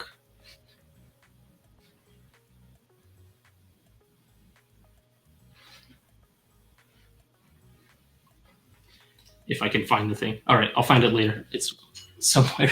All right, so we're taking a look at obfuscated PowerShell. And we're going to find that this PowerShell will actually lead to a little bit more than we bargained for. So when it comes to malware handling, what is this? Stage 1 obfuscated, right? When it comes to malware handling, I mean, it's not really shown here, but sometimes analysts will actually name binaries and scripts in such a way to kind of disable their execution in case you accidentally double click on them, for example. So one thing you can do is just overwrite the extension with something like mouse to designate that it's malicious. Just anything that would prevent accidentally executing that sample. Another thing that often is done is that the sample is also compressed into an encrypted zip archive, and usually encrypted because if you're trying to transfer it between places where there are security controls in place and it's actually scanning the archives, it's probably gonna alert. So a little bit on safe handling. Also note that this is done in a completely isolated, not completely, since I'm remoted in, I guess, but in an isolated environment, in that the malware that's running on here should not reach other parts of the network that this particular this host is running in. And there's a lot to that, especially when you're dealing with hypervisors, how you can set it up so that the hosts that you're running are in their own network, or say you can have hosts that share their own network, but they don't actually work on the NAT, the interface that would then go to your router and then the internet. So they're isolated to each other, for example. And there are cases when that is useful. One, for example, there's actually a Linux. There's a Linux malware analysis specific, what do you call it, distro, but a wrapper to I think Debian or Ubuntu that is specialized for malware. It's called Remnux, and oftentimes you want to actually have that host in the same network as your quote unquote victim Windows machine. And one of the best capabilities you can get out of it is that when the malware is phoning home or just pulling down some binary or just doing any sort of external communication, you can actually redirect that communication to your Remnux server, and it has applications running on it that can try to spoof the response to that communication, and sometimes trick the malware into thinking, for example, that it is internet connected, or that it received the next payload, and that can actually assist in analysis. So yeah, what we're doing right now, taking a look at this PowerShell. So that maybe this is the scenario that there was an event, an alert that triggered on encoded PowerShell execution. And this is Base64. One of the giveaways is that with PowerShell, one of the arguments when you're running Base64 encoded commands is the -e or -enc flag, which is a shortened form of encoded. You can have all sorts of shortened forms of these when it comes to PowerShell arguments. And another thing is generally just the character set for Base64. It's rather recognizable when you've seen it enough. And another giveaway are the equal signs at the end, which is to do with padding that Base64, just based on how it works, needs that. There's also Base32, so just be aware there are other bases. But you'll most often see Base64, especially in the context of malware. All right, so we're actually going to be using CyberChef for this, and I'm going to go ahead and just take this off. I just disabled the interface that has network connectivity. I mean, all this stuff was kind of made in-house, so defeats the purpose, but yeah, just to be a good little analyst. All right, so CyberChef. CyberChef is your friend, I'd say. I mean, there are alternatives. I've been making good use of CyberChef, which is it's a tool. You can either have it hosted locally or it's available online, and it has a lot of functionality to it. Just like your toolkit for analysis, not even just malware analysis or reverse engineering. You can use this for many different things, even just security operations work. So you can see encryption and decryption. You can do data format, translation, extractors, compression. There's a lot to it. So in this case, I'm actually running it as a locally hosted. And it's worth mentioning this is actually made by GCHQ, which is the global. Oh my gosh, GCHQ.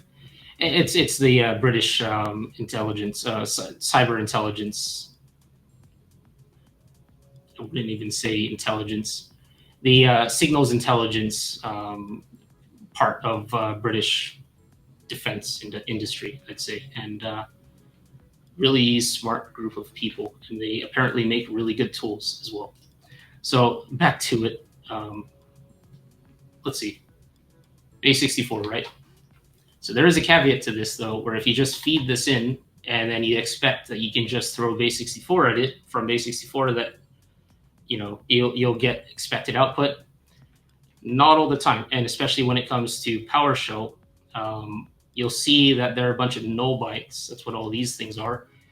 In between all the characters that are decoded, the overall output of this. So what's going on? This is another example of where it's important to know encoding in character sets. What's happening in particular here is that PowerShell, the ENC, or the encoded flag or parameter, actually expects not just Base64 encoding, but the underlying content also has to be UTF-16LE encoded. So what that means in CyberChef is that we would go for decode, and they have a tool for decode text, which is a bunch of different supported character sets, and we want UTF-16LE. There you go, no more null bytes. So I mean, I have seen before, and I get it. You can also go for the tool remove null bytes, and that would do much of the same thing. There have been times though when that has actually resulted in removing the null bytes in unwanted manipulation to the output data. So ever since then, I tend to stick to what is actually expected by a PowerShell, which is UTF-16LE. And then if you're a maniac, you can also use regex to remove all the null bytes. There are many ways to go about it. So all right, we're on to the next stage. So what do we have? Surprise, surprise, more encoded PowerShell. So, all right, let's bring this into a window where it's probably going to be easier to see. I can make use of VS Code or Notepad here. I'm just going to be using trusty old Notepad. And I also have word wrap turned on, because otherwise, if I didn't, that's what we would be looking at. So this makes it a little bit easier, a lot easier. And also, it's because I don't have this file saved with a recognized extension. Notepad doesn't know how to color this thing. So we want to actually go to language, and we can tell it that we're looking at PowerShell. And then if you run it if you put this in VS Code, it would probably already detect that for you, in fact. All right, so we're looking at, and okay, this is actually a good place to already start talking about when you're approaching obfuscated scripts. You can easily get lost in all the stuff that it does, and for good reason, right? That's the whole point of obfuscation. One of the ways that it helps is, of course, knowing patterns of how these things are usually done, but also kind of just looking for things that you can read, things that you can actually see out of all the junk. And one of those things, or two of those that I'll actually cover here, from Base64 string. So immediately we know, okay, this is a PowerShell method, very similar to a function that will say from Base64. So we can say, okay, well, then that means that whatever's fed into it is Base64. And as I covered, this looks a lot like Base64. And then we also see that that's the output of whatever's coming from this is getting piped, right? Remember SOC 105, or I think there was actually a PowerShell course, right? How pipes work with PowerShell. So that it's like the output of the previous operation is fed through the pipe as an input to whatever follows it. Okay. What's going on here is that this percentage sign represents a for each. Yeah, covered. All right, nice, PowerShell. So I don't really have to cover like everything. All right, nice. So the percentage sign is actually for each object. So it's a loop. It's a loop through whatever's coming back from the Base64 decoded output. And we can see that this is making use of an XOR on the current value of that loop iteration. And we covered XOR. And what it's doing, XOR requires a key, or I guess a key. I mean, they can be really long keys, but they're still keys, right? And in this case, the key is hexadecimal. You can tell by the 0x, which is the way that that's denoted in PowerShell. It's hexadecimal 0A. And simply that means that through the XOR operation, all of this input is just looped through, and then that key is applied via XOR to essentially decrypt what's in this content. You can also call it decoding, but yeah, it's up to you. Then whatever that is gets piped to, and then this whole gobbledygook of stuff. So I only know this because I've seen this a million times. You will find that malware will often try, or the writers of these malicious scripts, they will obfuscate functions and methods or some sort of capability in PowerShell to hide it from you, and they can go about it in different ways. They can go about it through, say, like string concatenation. If, for example, in this Base64, we placed a bunch of plus signs all over the place, because technically then it's splitting all the like this big portion of text into little parts that are all concatenated together by the plus signs. Doesn't sound like much, but especially when mixed in with other techniques, that can get pretty confusing fast. So that's just one way that that can be obfuscated. So what's actually going on here? Well, if you know PowerShell and you know kind of where things are going, all this stuff that's been decoded has to get executed. And oftentimes PowerShell is going to be making use of the invoke expression function module. I'll call it a module. And what that's doing is just saying feed into that invoke expression whatever you want to run, it will run it for you. And that IEX, invoke expression, or other known as IEX, as abbreviated, can either show up at the start of what it's running or at the end after a pipe. So let's just say, based on a hunch, this is an IEX. So what's pretty cool about script-based malware analysis is that instead of taking a look at this, and then you can see here what's going on, it's actually character codes that are getting translated into from their decimal representation to their ASCII representation, and then joined by nothing, which essentially means just put them together. Instead of actually going through that manually, we can just run it. We can make use of the PowerShell scripting interpreter, and that did not copy over. So let me get that again.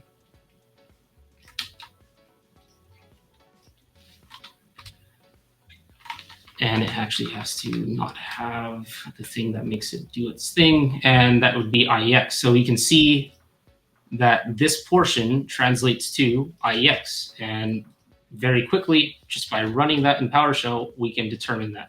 So we can actually safely, I wouldn't usually manipulate the actual sample unless I needed to for analysis, but let's just call that IEX, right? So that's what that was.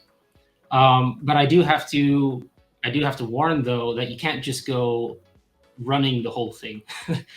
And this kind of dabbles into when to do static analysis versus dynamic analysis.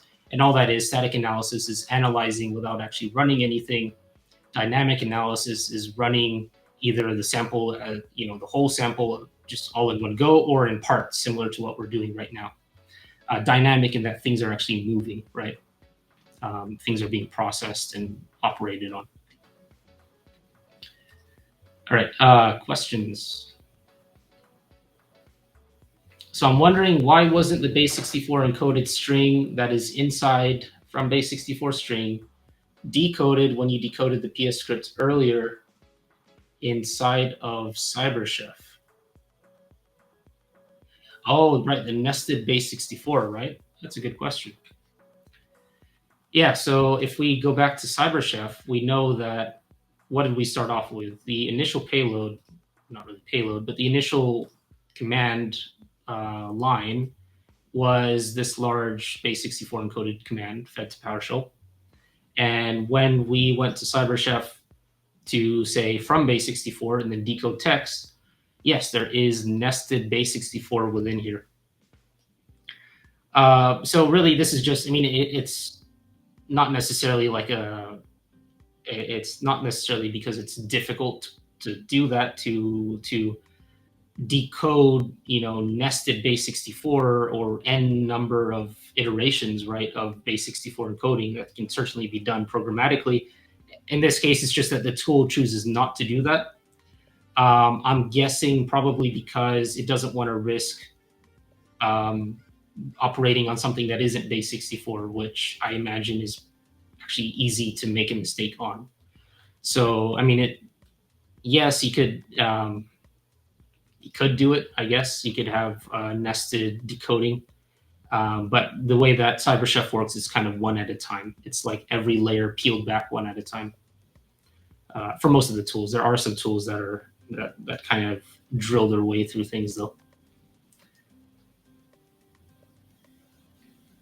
Yeah, nice.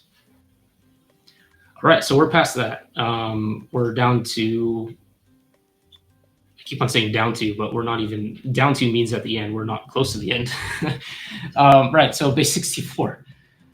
We want to get this, and let's go ahead and feed it to CyberChef, and we can just clear this out.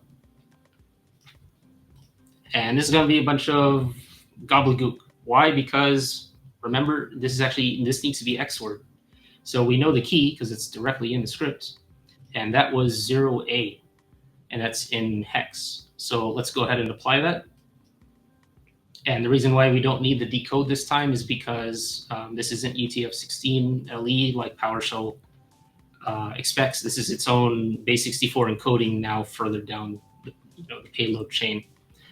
So now we just want an XOR operation, and we'll feed the hex, which is 0A as the key. And there you go. We can see human readable things, which tells us we're going in the right direction. So that's, let's bring that in. And I haven't really been doing it, but don't want to show that. We actually do want to save what we decode at every stage, so that we can reference later for whatever reason, like our machine chokes on itself or something, and then we don't want to lose these things. Luckily, Notepad has kind of caches of what you had in it before. Oh my gosh, where's this thing? I'm directly in the folder. Yeah, even just for documentation, documentation as you go along, save what you uncovered, and you can base it off of stages, especially for these kind of layered executions. So we'll call this stage 2, right? Stage 2, and we'll just leave it at that right now, ps1.mouse.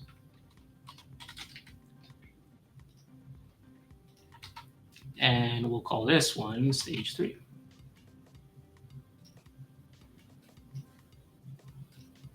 Probably don't even need to do that.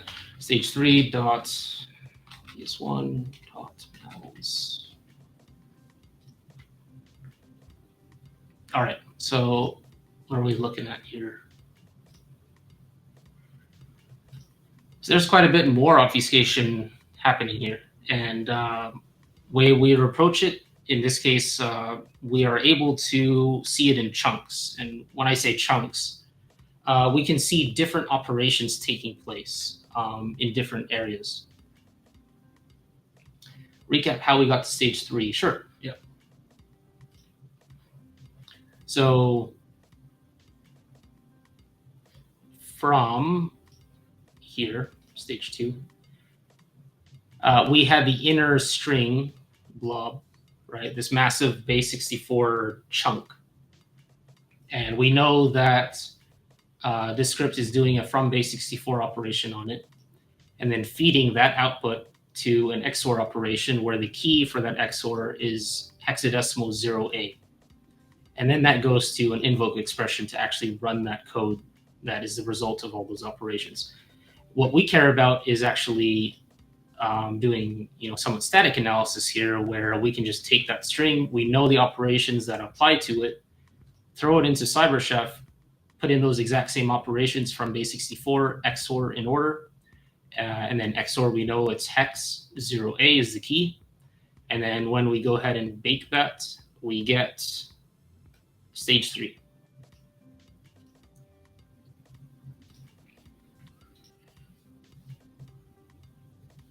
All right. Another question. So they hide it, but sometimes it can come from a legit app. What was that referring to? I have the memory of a fish. Anthony, do you know what that was referring to? I'm trying to remember.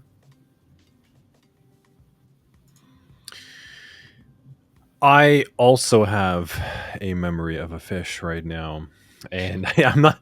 I think that was how far back? That was at 155. We're at 204, so that was about 10 minutes ago. I think that was just before you converted over to IEX. I think maybe CI if you want to bring that back up. Yeah. What was that question about? Yeah. If you're still interested in the answer, I'll address it. Yes, that too. Yeah. Cool. Yeah. So stage 3.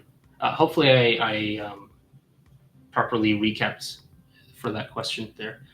All right. So let's make this bigger. Actually, did I properly wrap? Yes, I did. Nice. So what I mentioned was we can see blocks of operations going on, and there are different ways that we can separate out those blocks. Some of them native to the actual language, say through the braces. They can separate things that are happening, like operations, from other operations. So let's see what's a good example. We see a function definition here, and the function's name is this thing. And the braces here are based, this is just PowerShell. It's saying what is the parameter to that function. So this function is taking parameter p variable. And within that function, if you know PowerShell, it makes use of curly braces. So now if we highlight this, it's a little hard to see in Notepad, but this curly brace at the start corresponds to curly brace down here. So the information that we've taken from that is that everything from here to here is that function. And so now we can go ahead and separate that function from the other portions. So that's pretty easy because it's just showing up at the front. Not always that easy because malicious scripts, sometimes they overlap and they're spaghetti right everywhere. But it does happen where you can clearly see delineations between operations, whether they're functions or particular ways of obfuscation. This is another case where then now we can actually use a variable as a delineation. So we see that the variable KA is assigned the value coming from this. And if you look at the parentheses, you can see starts over there, ends over there. And also the semicolons sometimes help just to let you know that this is the end of some sort of logic, right? Harder to read without white space. That is actually a good point. If it's like in your eyes, I guess, right? Yeah, that is a good point. Maybe is that too small? Let me know if this is the good sweet spot. All right. So yeah, again, delineation, separating out things that are happening based on just knowing the language or how PowerShell works, or just seeing like, okay, this is a variable that's being assigned. These are the contents of that variable. Sure enough, it's, as I mentioned before, there's like string concatenation, and you can totally make out what this is, right? It's a URL, https:// gives that away. So we're just going to go ahead and separate that out. And then things get a little bit more complex, but let's go ahead and just address these. So the function, don't necessarily need to do anything with this right now. It's probably going to be used, and the way that we can determine that is by, at least in Notepad, you can highlight it. Or if it's a really big document, you can do a search using Control F. And you can find, does that function even, is that even used in this layer of the script? And the reason why I say layer is because it could be that there's like some compressed or encoded version down below that does use the function. It's just that it's not coming up right now because it's hidden through compression or encoding or what have you, or obfuscation. A good reason to do that is that a lot of scripts and a lot of malware will actually include what's called garbage code, or it's even legitimate code. They'll mix in with their malicious code to just make it more of a pain to analyze, or even help with detections, because there's something called entropy. Entropy is the randomness of the data in your file. Entropy it refers to a whole lot of other stuff, but if just in the context of what we're talking about, it's the randomness of the data. So if I have a bunch of zeros in a file, that's very low entropy. If I have a bunch of characters ranging from alphanumerical to symbols to even like Unicode for whatever reason, that's very high entropy, especially if they tend to alternate, very rapidly between different types. So why does that matter? For malware, well, at least the authors that were aware of this entropy consideration, they want to reduce that entropy because malware, as I said, tends to make use of encryption, right? So when you encrypt a plain text, that ciphertext tends to have very high entropy because of the nature of encryption and what is outputted. It's meant to be scrambled. So simply because of that behavior it's a bit of an assumption, right? That malware loves encryption, especially if it loves encrypting a lot of data, right? If it's like 80% of the file where there's like a packed payload, okay, that's pretty suspicious. And the way that you would say that, okay, this file has high entropy. And what was I talking about in the very first place is the question that I have right now. But I think I was talking about, garbage code. Malware will actually put in legitimate code to reduce the entropy. And also just for whoever's looking at the file, they'll see maybe all the legitimate stuff. Maybe it's like a jQuery library for some JavaScript malware. And jQuery has a lot of legitimate code to it. They don't even see the little tidbits that are malicious, right?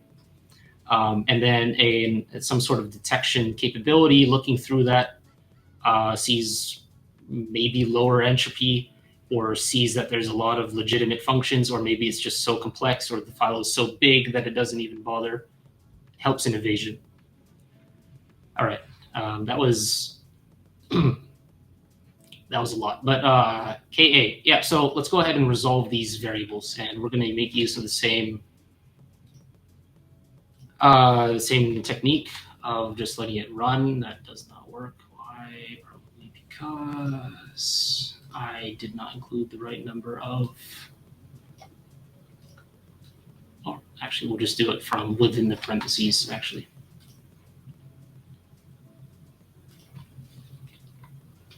Oh, I just missed the parentheses in the previous part.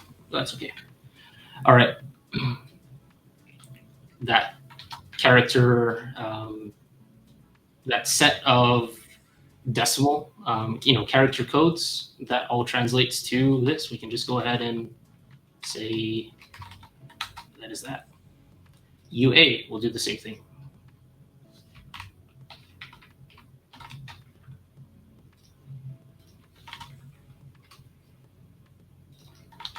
Dead beef.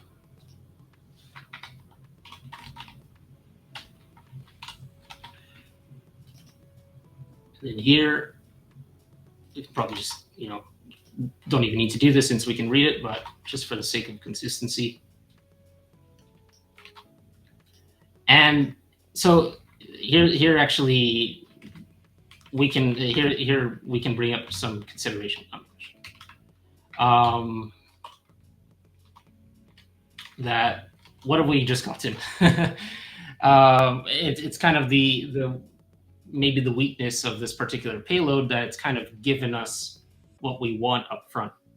And what I'm talking about is the URL. And you all know that URLs, especially tied to malicious activity, are a useful IOC in the context of whatever current incident or event is happening, right?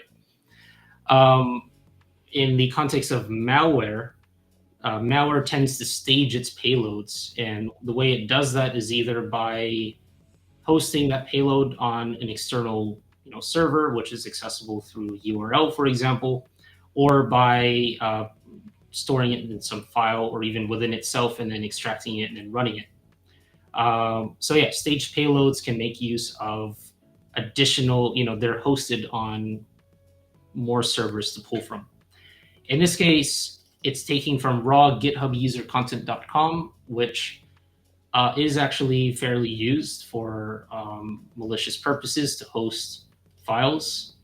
And it's under this profile, and it's this file M8. So at this point, I mean, we got this URL. We can, if it's available, we can pull from that. And currently I have the interface disabled for this malware box. Sort of best practice. When you're pulling from, let's say, attacker infrastructure, there are considerations to that entirely depending on where you work. I think in this case, we can, I'll spare you all the details of, of that. We'll just go ahead and see if this payload is still available, as if we were querying it from a more secure method. So let's re-enable this adapter. I hope that I don't actually have to restart this VM. Thank you. All right. Not the adapter. Well, is it the interface or the adapter? I guess it's the adapter because that's the kind of virtualized physical device. Yeah. All right, and then that's available to us. So we can go ahead and download that payload. This doesn't always happen. This is really only when the sample is fresh, or when the author kind of lets you do it, because sometimes they'll even have additional checks to make sure that not just anybody can go and view their payload, whether they're putting it behind Cloudflare or even what's called environment keying, or the malware itself has to connect back in a certain way, what have you. There are a bunch of ways that takes place. So let's go ahead and download this. We do have access to it. Just know that that's not always the case. Let's go ahead and actually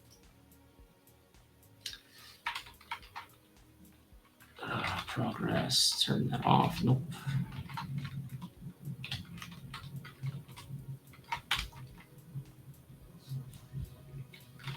Let's curl this. Where am I currently? Let's go to this directory.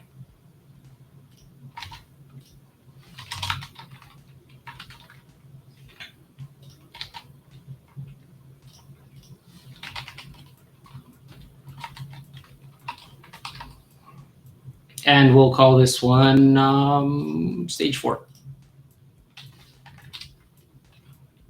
And we don't really know what it is, so we're just going to call it stage4.mals.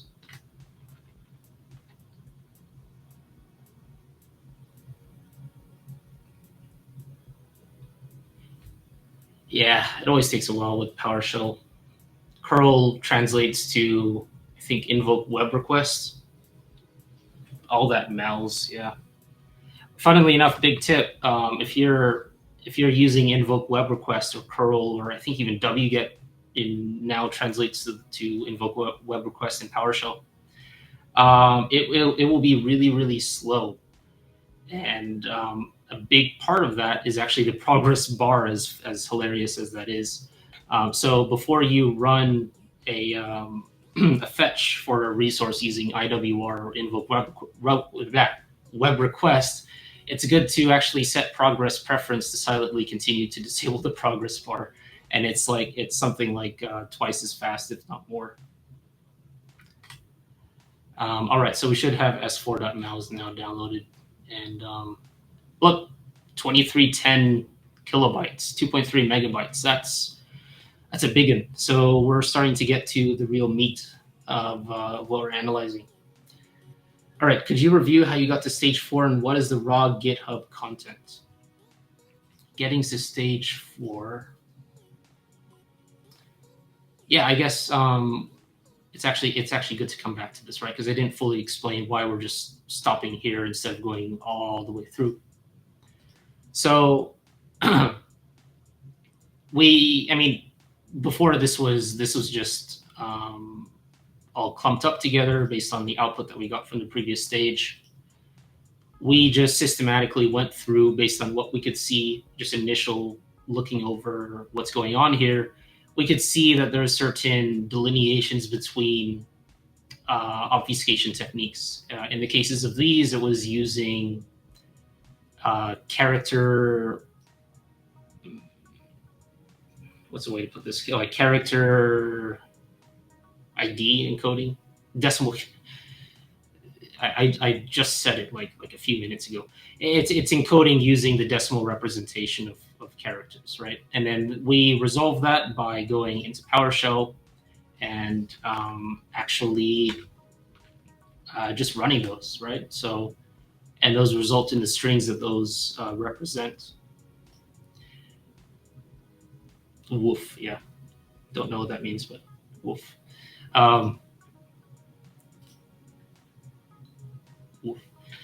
Yeah, so in doing that, we eventually just got to this URL, and it's kind of reiterating, when you find a URL in malware, it's generally something you'd want to take a look at. Yeah, so when we actually visit that URL, then we can see it's GitHub content, and it's a whole lot of data, which will probably be the next stage. So yeah, just revisiting the rest of the script a little bit. We can see .NET web requests. So this goes back to seeing what you can read in all of the junk to see if you can just from that understand the capability of what you're looking at. So looking at this, we can see, okay, there's a web request, right? It's using the .NET module, I guess, the web requests or web requests module within that. Forgive me, if I'm not using the right terminology. And yeah, we don't necessarily even need to look at the details here. It's getting the response of that request. It's feeding that to a stream of data. It's getting that response as a stream, reading all of it until the end, and that's what it does for that portion. And then there's like another variable assignment where it's taking like, what is this? It's kind of weird. Well, it's one of the many ways that script-based malware will obfuscate itself is by reversing. So you can see that this is actually from Base64. Why am I having so much trouble with this? From Base64 string, just reversed, and it's using this this particular way of doing that in PowerShell. And then it joins whatever, it actually splits it when it does that, and then it joins it up at the end. So, okay, nice. That's Base64. Where is that being used? That variable, because remember, that's assigned to this variable, is being used here. So we know that now this whole thing is just from Base64 of this, which is, as we see up here, the response that came from that web request. So now, we're building things just by really just looking at what's available to us. There's really no need to go hardcore taking apart every single little thing. So kind of speeding along, now we can see there's some cryptography at play, and sure enough, we see CBC, which tells me cipher block chaining from AES, and I actually skipped over the most obvious one, AES right there. And yeah, so then not only is it encoded, it's also encrypted, right? AES encrypted. There's a whole lot of stuff happening here. Here's another example of representing IEX in very weird ways. So if we run that, it's IEX. All of that is just IEX that it translates to. And then what's going on here is that we see, okay, this is kind of weird. It's like code, but it's put in as a string right here. So it's a capability kind of unique to PowerShell or .NET in general, that you can actually have code represented as strings and then actually dynamically turned into real code during runtime. And runtime just means the time that the program is running. So this is an example of that, where this string that contains code, like this variable assignment, gets it has a replace operation, and then it looks like it's just replacing this BLKC character. So, and if you can look closely at this, you see, yeah, there are a bunch of those not character, but sets of characters all throughout this. It's just a way to break up whatever text this originally was. So what you can actually do about that quite often is you can just do a find replace. So we'll find this. Not always, foolproof, because it could be that it happens that that character set actually does legitimately exist in the data. So just keep that in mind. So we're just going to replace by nothing in the selection. And then when we come back to it, yep, there we go. New object system IO memory stream, which makes sense because it just came away from decryption, I guess. Yep, and then it's doing more IEX. There's another one of these, and it's new, using a new way of breaking up this string. So we're going to go ahead and do the same thing there. Place all. And I actually forgot to do in selection, and I don't think it would have affected anything else, but just to make sure.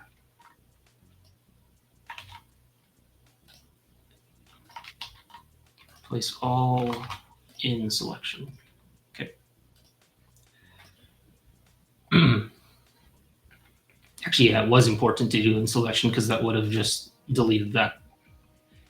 And then, yeah, well, so what is that? That's compression. All right, so now we, an additional thing here that not only is it encoded, not only is it encrypted, AES-CBC encrypted, it's also compressed using GZIP. And all right, so now we see that that is getting copied to, what is this? Some position. I'm guessing it's making use of another stream. And it kind of looks like it's, it's compression GZIP stream.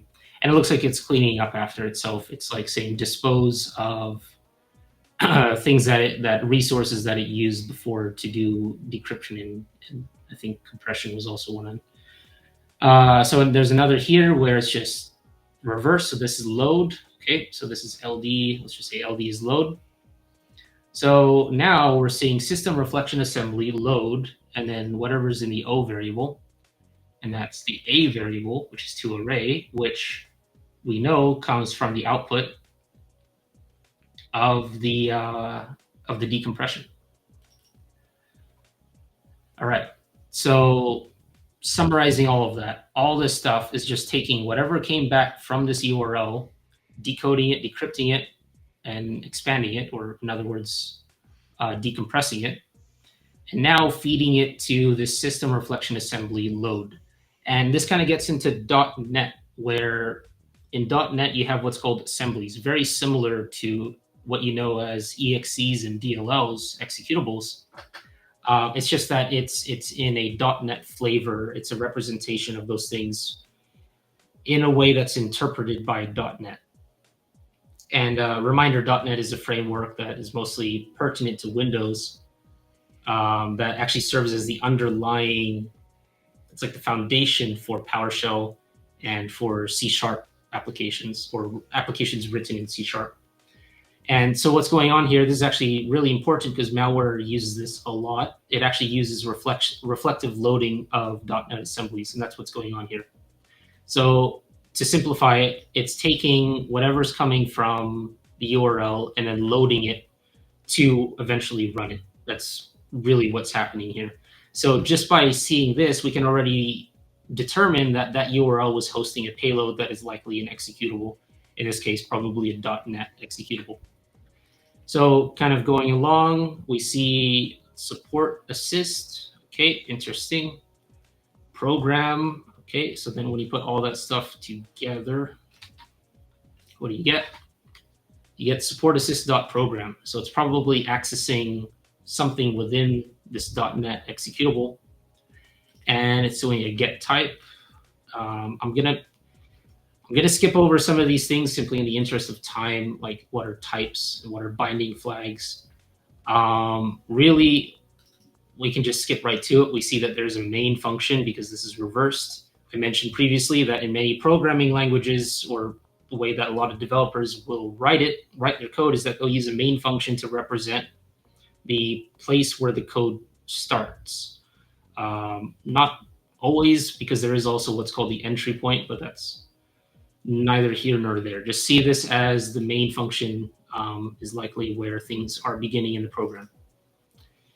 Get method, reflection binding flags, invoke, string, and what is it actually invoking? It is invoking this ty, this type, which comes from AES, which is the assembly, and that's going from the main. So it's invoking the main function from the assembly. There you go, right? So, okay. Well, technically, we didn't need to do that, right? Because we already have the payload. But maybe it does give us information as to what additional things we need to do with the payload. Because now we know that it's encrypted, encoded, and compressed. And we know in what order. So let's go ahead and load the payload into CyberChef. So we're working with s4.mals now.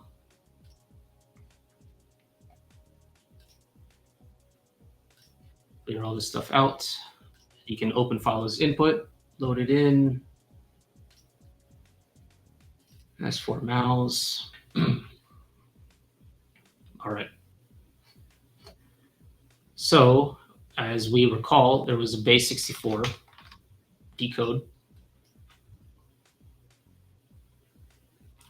There was also GZIP and AES-CBC decryption. I think the decryption came before the GZIP, if I recall correctly. AES decrypt. And well, now, okay, what do? Do we have the hex key and the IV, or maybe not hex, but do we have the key and the IV needed to decrypt this? Let's take a look. AES create. Just looking for keywords here. Yep, key equals this, and there's that function in play, operating on KA, which is up here. IV equals that same function operating on this guy. So if you look at this function, if you're familiar with how hexadecimal works, base 16, it pretty much boils down to that this is a hexadecimal decoder. It decodes from hexadecimal to I think is it byte representation, or maybe it goes straight to ASCII, probably byte representation. But yeah, either way, what's going on is that now we know that this is the key, and this is already in hex. So let's feed that in. And we know that this is the IV, dead beef, also in hex. And we don't need to do anything to this stuff. Actually, yes, we do, because we're expecting raw input. And we know it's CBC mode, cipher blockchaining mode. All right, so now third operation was GZIP. So when we look for this, we're not actually looking for GZIP. We're looking for gunzip, meaning unzip GZIP. All right, and when we apply that, so for those not privy to what this is, they might see this and think something went horribly wrong because, where are all the human readable characters? You will see it if you scroll down because of what exactly this is, but to get to the point, this is a Windows executable. How do we know that? Because of the MZ header. And we covered this previously, but just as a refresher, file signatures, magic headers. So file types are denoted by many ways, but one of them, especially some of the most reliable, being the sequence of bytes at the start of that file. And then in this case, we're seeing that sequence of bytes rendered to what we can see as MZ, what we understand as MZ. So if we look for MZ, MZ in bytes is represented as 4D5A. So MZ, you can see, is a DOS executable. It's a Windows executable. And if we actually, let's just make another one of this real quick.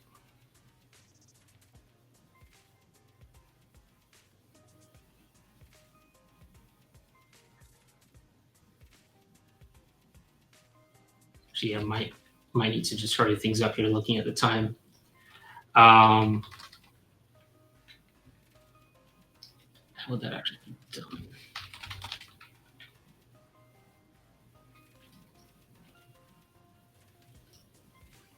I'll have to revisit that. I might be forgetting my principles of encoding and character sets.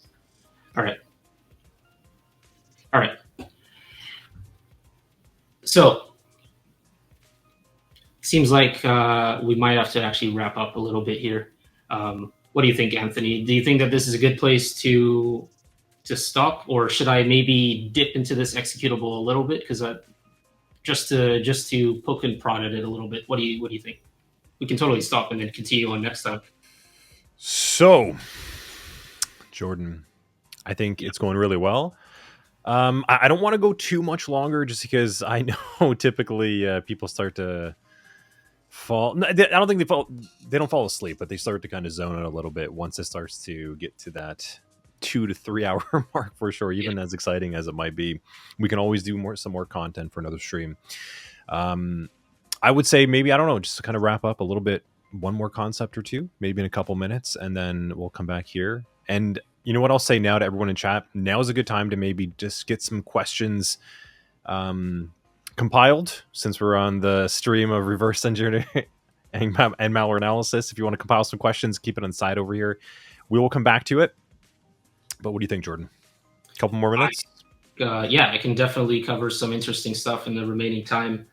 Yeah, and I see no reason why we can't continue this next stream. And we are actually about halfway. So we're halfway through, yeah. Now thinking back, I don't know if that's actually a good thing, because that means another is the reverse engineering series becoming its own SOC 100 series? I mean, I wouldn't mind. I can speak about this stuff all day. Yeah, I know it's definitely your love. Cool. Yeah, let's give like another 5-10 minutes over here, maybe wrap up, because I know you're just like in mid concept over there. So let's just go ahead and kind of wrap up one more thing, and then we'll come back here to the main. And if anyone has any more questions, please start getting them ready so we can at least answer some of them before we hop off. Sounds good, Jordan? Sounds Gucci. All right, so sounds Gooch. Okay. Yeah, should be grammatically correct. Sounds Gooch. Yeah, we can. I mean, let's go ahead and just summarize. This is a Windows executable, and from CyberChef we can download that now that we've decoded it, and let's go ahead and put it in our stage collection. And I mean, stage 5, right? So s5.exe .mels, and we can even go a step further, and we can guess that this is a .NET binary, or you just call it net.exe. And showing a little bit more of our tool set available to us, I think we should have detected easy on here. Yeah, so detected easy. This is a really good tool. So I think a lot of people know about the file utility to figure out what is this file. Detected easy is like that, but for malware. What is this malware do? Like, what are the attributes of this malware? Not necessarily what is this malware. So if we go ahead and open the executable that we just extracted.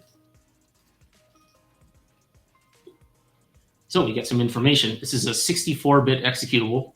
As we guess, it's .NET, and it's a console application, and it is 3.14 megabytes in size, which is actually kind of big. So yeah, it does come into play when you're dealing with other types of samples like 32-bit. You'll have to change how you analyze it based on that. Sometimes you're dealing with packed executables, which are executables that are very similar to compression, and there are very many ways of packing them, and detect easy can detect it easy, right? Can tell you what is the packing method involved most of the time. Yeah, so it's a .NET application, and I'm not going to go into the next phase just yet. We'll leave that for next time, but I will at least give a little teaser that executables, .NET executables, they are analyzed in a very unique way, different from, say, decompilation and disassembly that you would get working with a native executable, say something that was compiled from C or C++. And that is shown right here, where we've opened up the executable in a tool called dnSpy, and we're going to be able to analyze it through here. And it's not always this easy. It looks like slim pickings at this point. That's not the right way to say it. It looks like it's easygoing at this point, but threat actors, they do obfuscate these things. They have even automated tools to just make these things look crazy on the inside. So we're going to cover all that next time. So yeah, look forward to that. I need to not share screen anymore, so just a second. There you go. Yeah, so that's it for this session. To kind of wrap up what we did, we encountered a PowerShell command running an encoded command, Base64 encoded, which led to multiple stages, all making use of various obfuscation techniques for PowerShell. And all of that eventually led to fetching a resource from a URL, in this case, GitHub user content. And that resource, as we saw, is a .NET executable that can run on Windows. And if you recall, the PowerShell also did assembly load, so we know that PowerShell was going to run that .NET executable. So next time, we're actually going to be tackling the second half of this whole chain. This is actually a full chain. That's a bit of a Frankenstein, taking from a bunch of different reports based on malware techniques and samples that the techniques have actually been kind of recent in their usage. And I'm really excited to show the second half, because that's where, at least for me, it gets even more exciting. Yeah. Cool. Well, Jordan, I think that was a lot of coverage for what was presented today. Honestly, I think it was quite advanced in terms of where students are in this part of the series, which is great. I think it's going to push them a little bit outside of their comfort zone, get them thinking a little bit more about different types of attack patterns and how PowerShell can be weaponized, and not just PowerShell, but rather scripts themselves, like script-based attack vectors and patterns that we would see. And then, as you mentioned, right, like a lot of what we were seeing in the script itself can be translated to what could be executed from a binary itself, and then analyzed in static and dynamic patterns. So there is some good translation and crossover. So it's a good tone, good foundation set. It's just enough to start pushing students outside of their comfort zones. So well done, man. Awesome stream so far. Looking forward to this series that's coming along. Thank you. Yeah. You could say that we're putting a lot into this. That's essentially a full-blown course. Yeah.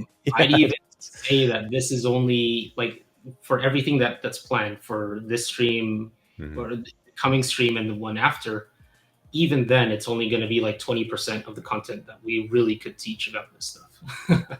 I agree. Yeah. It really does only scratch the surface. And you know what? SOC 100-5 is really meant to do that. It's meant to be the fundamentals of advanced content. It's not supposed to be a whole course within a course, right? So I think for everyone that's interested, who knows? Maybe we might carry this off and go and make this into a proper course, maybe augment it a little bit with some MCP connections. I hear MCP Ghidra is kind of a cool thing that all the cool kids are doing these days, and being able to query their, I guess, I don't know how to really say it over here, but being able to query your code or query your assembly or decompiled code in such a way with natural language, instead of looking at it from a programmatic perspective and syntax from code, is a really cool way to start doing things and bringing in AI into the conversation to augment your reverse engineering abilities. So that might be something to explore too. Yeah, I'll see if I can actually implement that. Might come sooner than you'd think. Maybe we can do a little tease because I think SOC 100-5 for sure. It's hard because you want to just make like a full course on it, right? Like you definitely want to just yeah. But then it starts to become a whole massive beast of a course. So yeah, I think we can definitely splice it out. Let's keep going with this right now and kind of set the tone nicely for students. This is a huge component of becoming a better analyst and a better security researcher and getting into the intermediate advanced tiers of cybersecurity and IT. So let's keep going. Let's get them through the end of this little snippet of series, and then maybe we can expand on it some more. Yeah. Just a little bit more on that. Balancing easy with more advanced content. We're already at the tail end of SOC 105. I figured we might as well dive in. And part of it is I've learned personally, and I've seen this growth in others in the space, that when you welcome more advanced concepts and you get more used to trying to understand these difficult topics in cybersecurity, those are the times when you really grow. Yeah. And it's also, it kind of shows you where you are in your journey of learning, because you don't really know what's out there and like the heights that you have to reach until you've seen that they're possible, right? And I've seen time and time again where people realize that they have a lot to learn in a certain domain, and they are uncomfortable as they get into that domain, but they eventually get over it just by time spent on it. And eventually, before they know it, they've already reached the summit of that stage and they're on to the next level. So this is a representation of that. Don't shy away from the complexities in here. Don't worry if you're getting lost as you go along. Just know that this is a level that you can reach, and you can get there. I believe that's the whole motto of Level Effect: is you got to get to the right level to get to the right effect. That's sort of the undertone. I see what you did there, Jordan. Just kind of I definitely teed that, didn't I? Yep. Dropping that in there. Cool. Well, thank you, Jordan. I didn't see any other questions pop up in chat over there, so I guess people are sort of at that point where if you have more questions, we'll see you in Discord next. And I'm sure there's going to be some recording watching from these students over here, and then questions popping up in Discord. But cool, man. Yep. I do have little, right? So just a reminder, there is more content that I'm going to be adding in around, actually not just this video, the recording is going to be included in the course, but also kind of explanations about .NET and PowerShell in general. But also there are actually challenges at the end, which currently do not have anything in them. I am actually going to release them later on, and there will be an announcement in Discord, and we might actually do a little bit of a competition on those. And they range from easy to hard, and they're definitely attainable to anybody who's watched the stream. So yeah, keep on the lookout for that. Those will drop, and we will announce it sometime later. Nice. I like a nice little competition, a nice little CTF, something like that. Cool. Thanks for the heads up there, Jordan. So yeah, everyone else, pay attention. Jordan's got some stuff covered in this stream, and maybe the next one's coming up that you're going to want to utilize for this little competition. Yep. Karina's asking, any idea when RE3 is going to be? Is that supposed to rhyme? Or I don't know. But I guess what? August, maybe August 2nd or a little bit after? I'd say maybe mid-August. Some stuff came up, but I would like to do it earlier. It's just being realistic, right? So I'd say at least mid-August. Yeah, let's do it. Maybe we'll get back to you, Karina, for sure. But yeah, mid-August, and let's just keep cooking over here. We've got some more surprises coming as well too outside of this content. Oh yeah, cool. Jordan, thanks again. Everyone in chat, everyone hanging out with us here on Saturday, spending some time with us. And I guess last little comment over here before we hop off. Chris is saying, you have 5 years of experience in network security. I want to pivot completely into cybersecurity around 6 months or a year.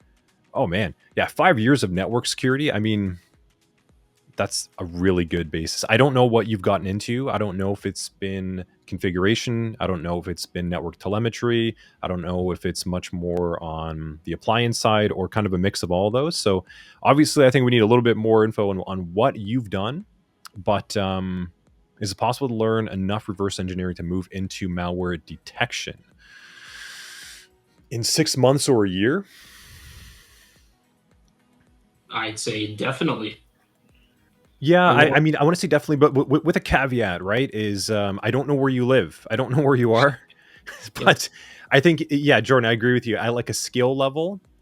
I don't see why not. That's a good amount of time to be able to get into a malware analysis, detection, threat detection, detection engineering type of role, especially if you have network security associated around firewalls and writing rules. You're already kind of there anyway. So now it's just like kind of learning about different types of signatures and patterns that you would see kind of coming into the network, and then learning how to write rules for that, and kind of taking what Jordan's teaching you here and going further with using detection tools themselves. I think it's definitely doable. But again, caveat, I'm not sure where you live. That's the thing. Yeah. And for some of the tools, I mean, if we're talking network plus malware detection and analysis, at least I'm thinking Snort or Suricata or Zeek, right? Yep. Those are some of the tools that you can leverage for that. Can't really think of anything else, but there's a whole, I mean, networking is massive, right? You can even look into how malware does domain generating algorithms, like generated domains, right? All different types of, there's another alarm. All different types. Yeah, we're over. Yeah. Sorry, but yeah, there's a lot of ways you can relate it. Yeah, for sure. Chris, hop over inside of our Discord, man. If you got some more questions, we'd be happy to help you out. Otherwise, we'll see you in the next stream in a couple weeks over here on reverse engineering, and we might have some others in between. But in the meantime, yeah, hop over, and we'll be happy to help you out and give you some guidance. There's a little career chat channel inside of Discord. We're always happy to help and go from there. Cool. Well, once again, thank you everyone for hanging out with us over here on Saturday, spending some time digging into the weeds over here on script-based reverse engineering, if you will. Yeah. And Jordan, thanks again for putting this together, man. It was awesome. Have a good week, everyone.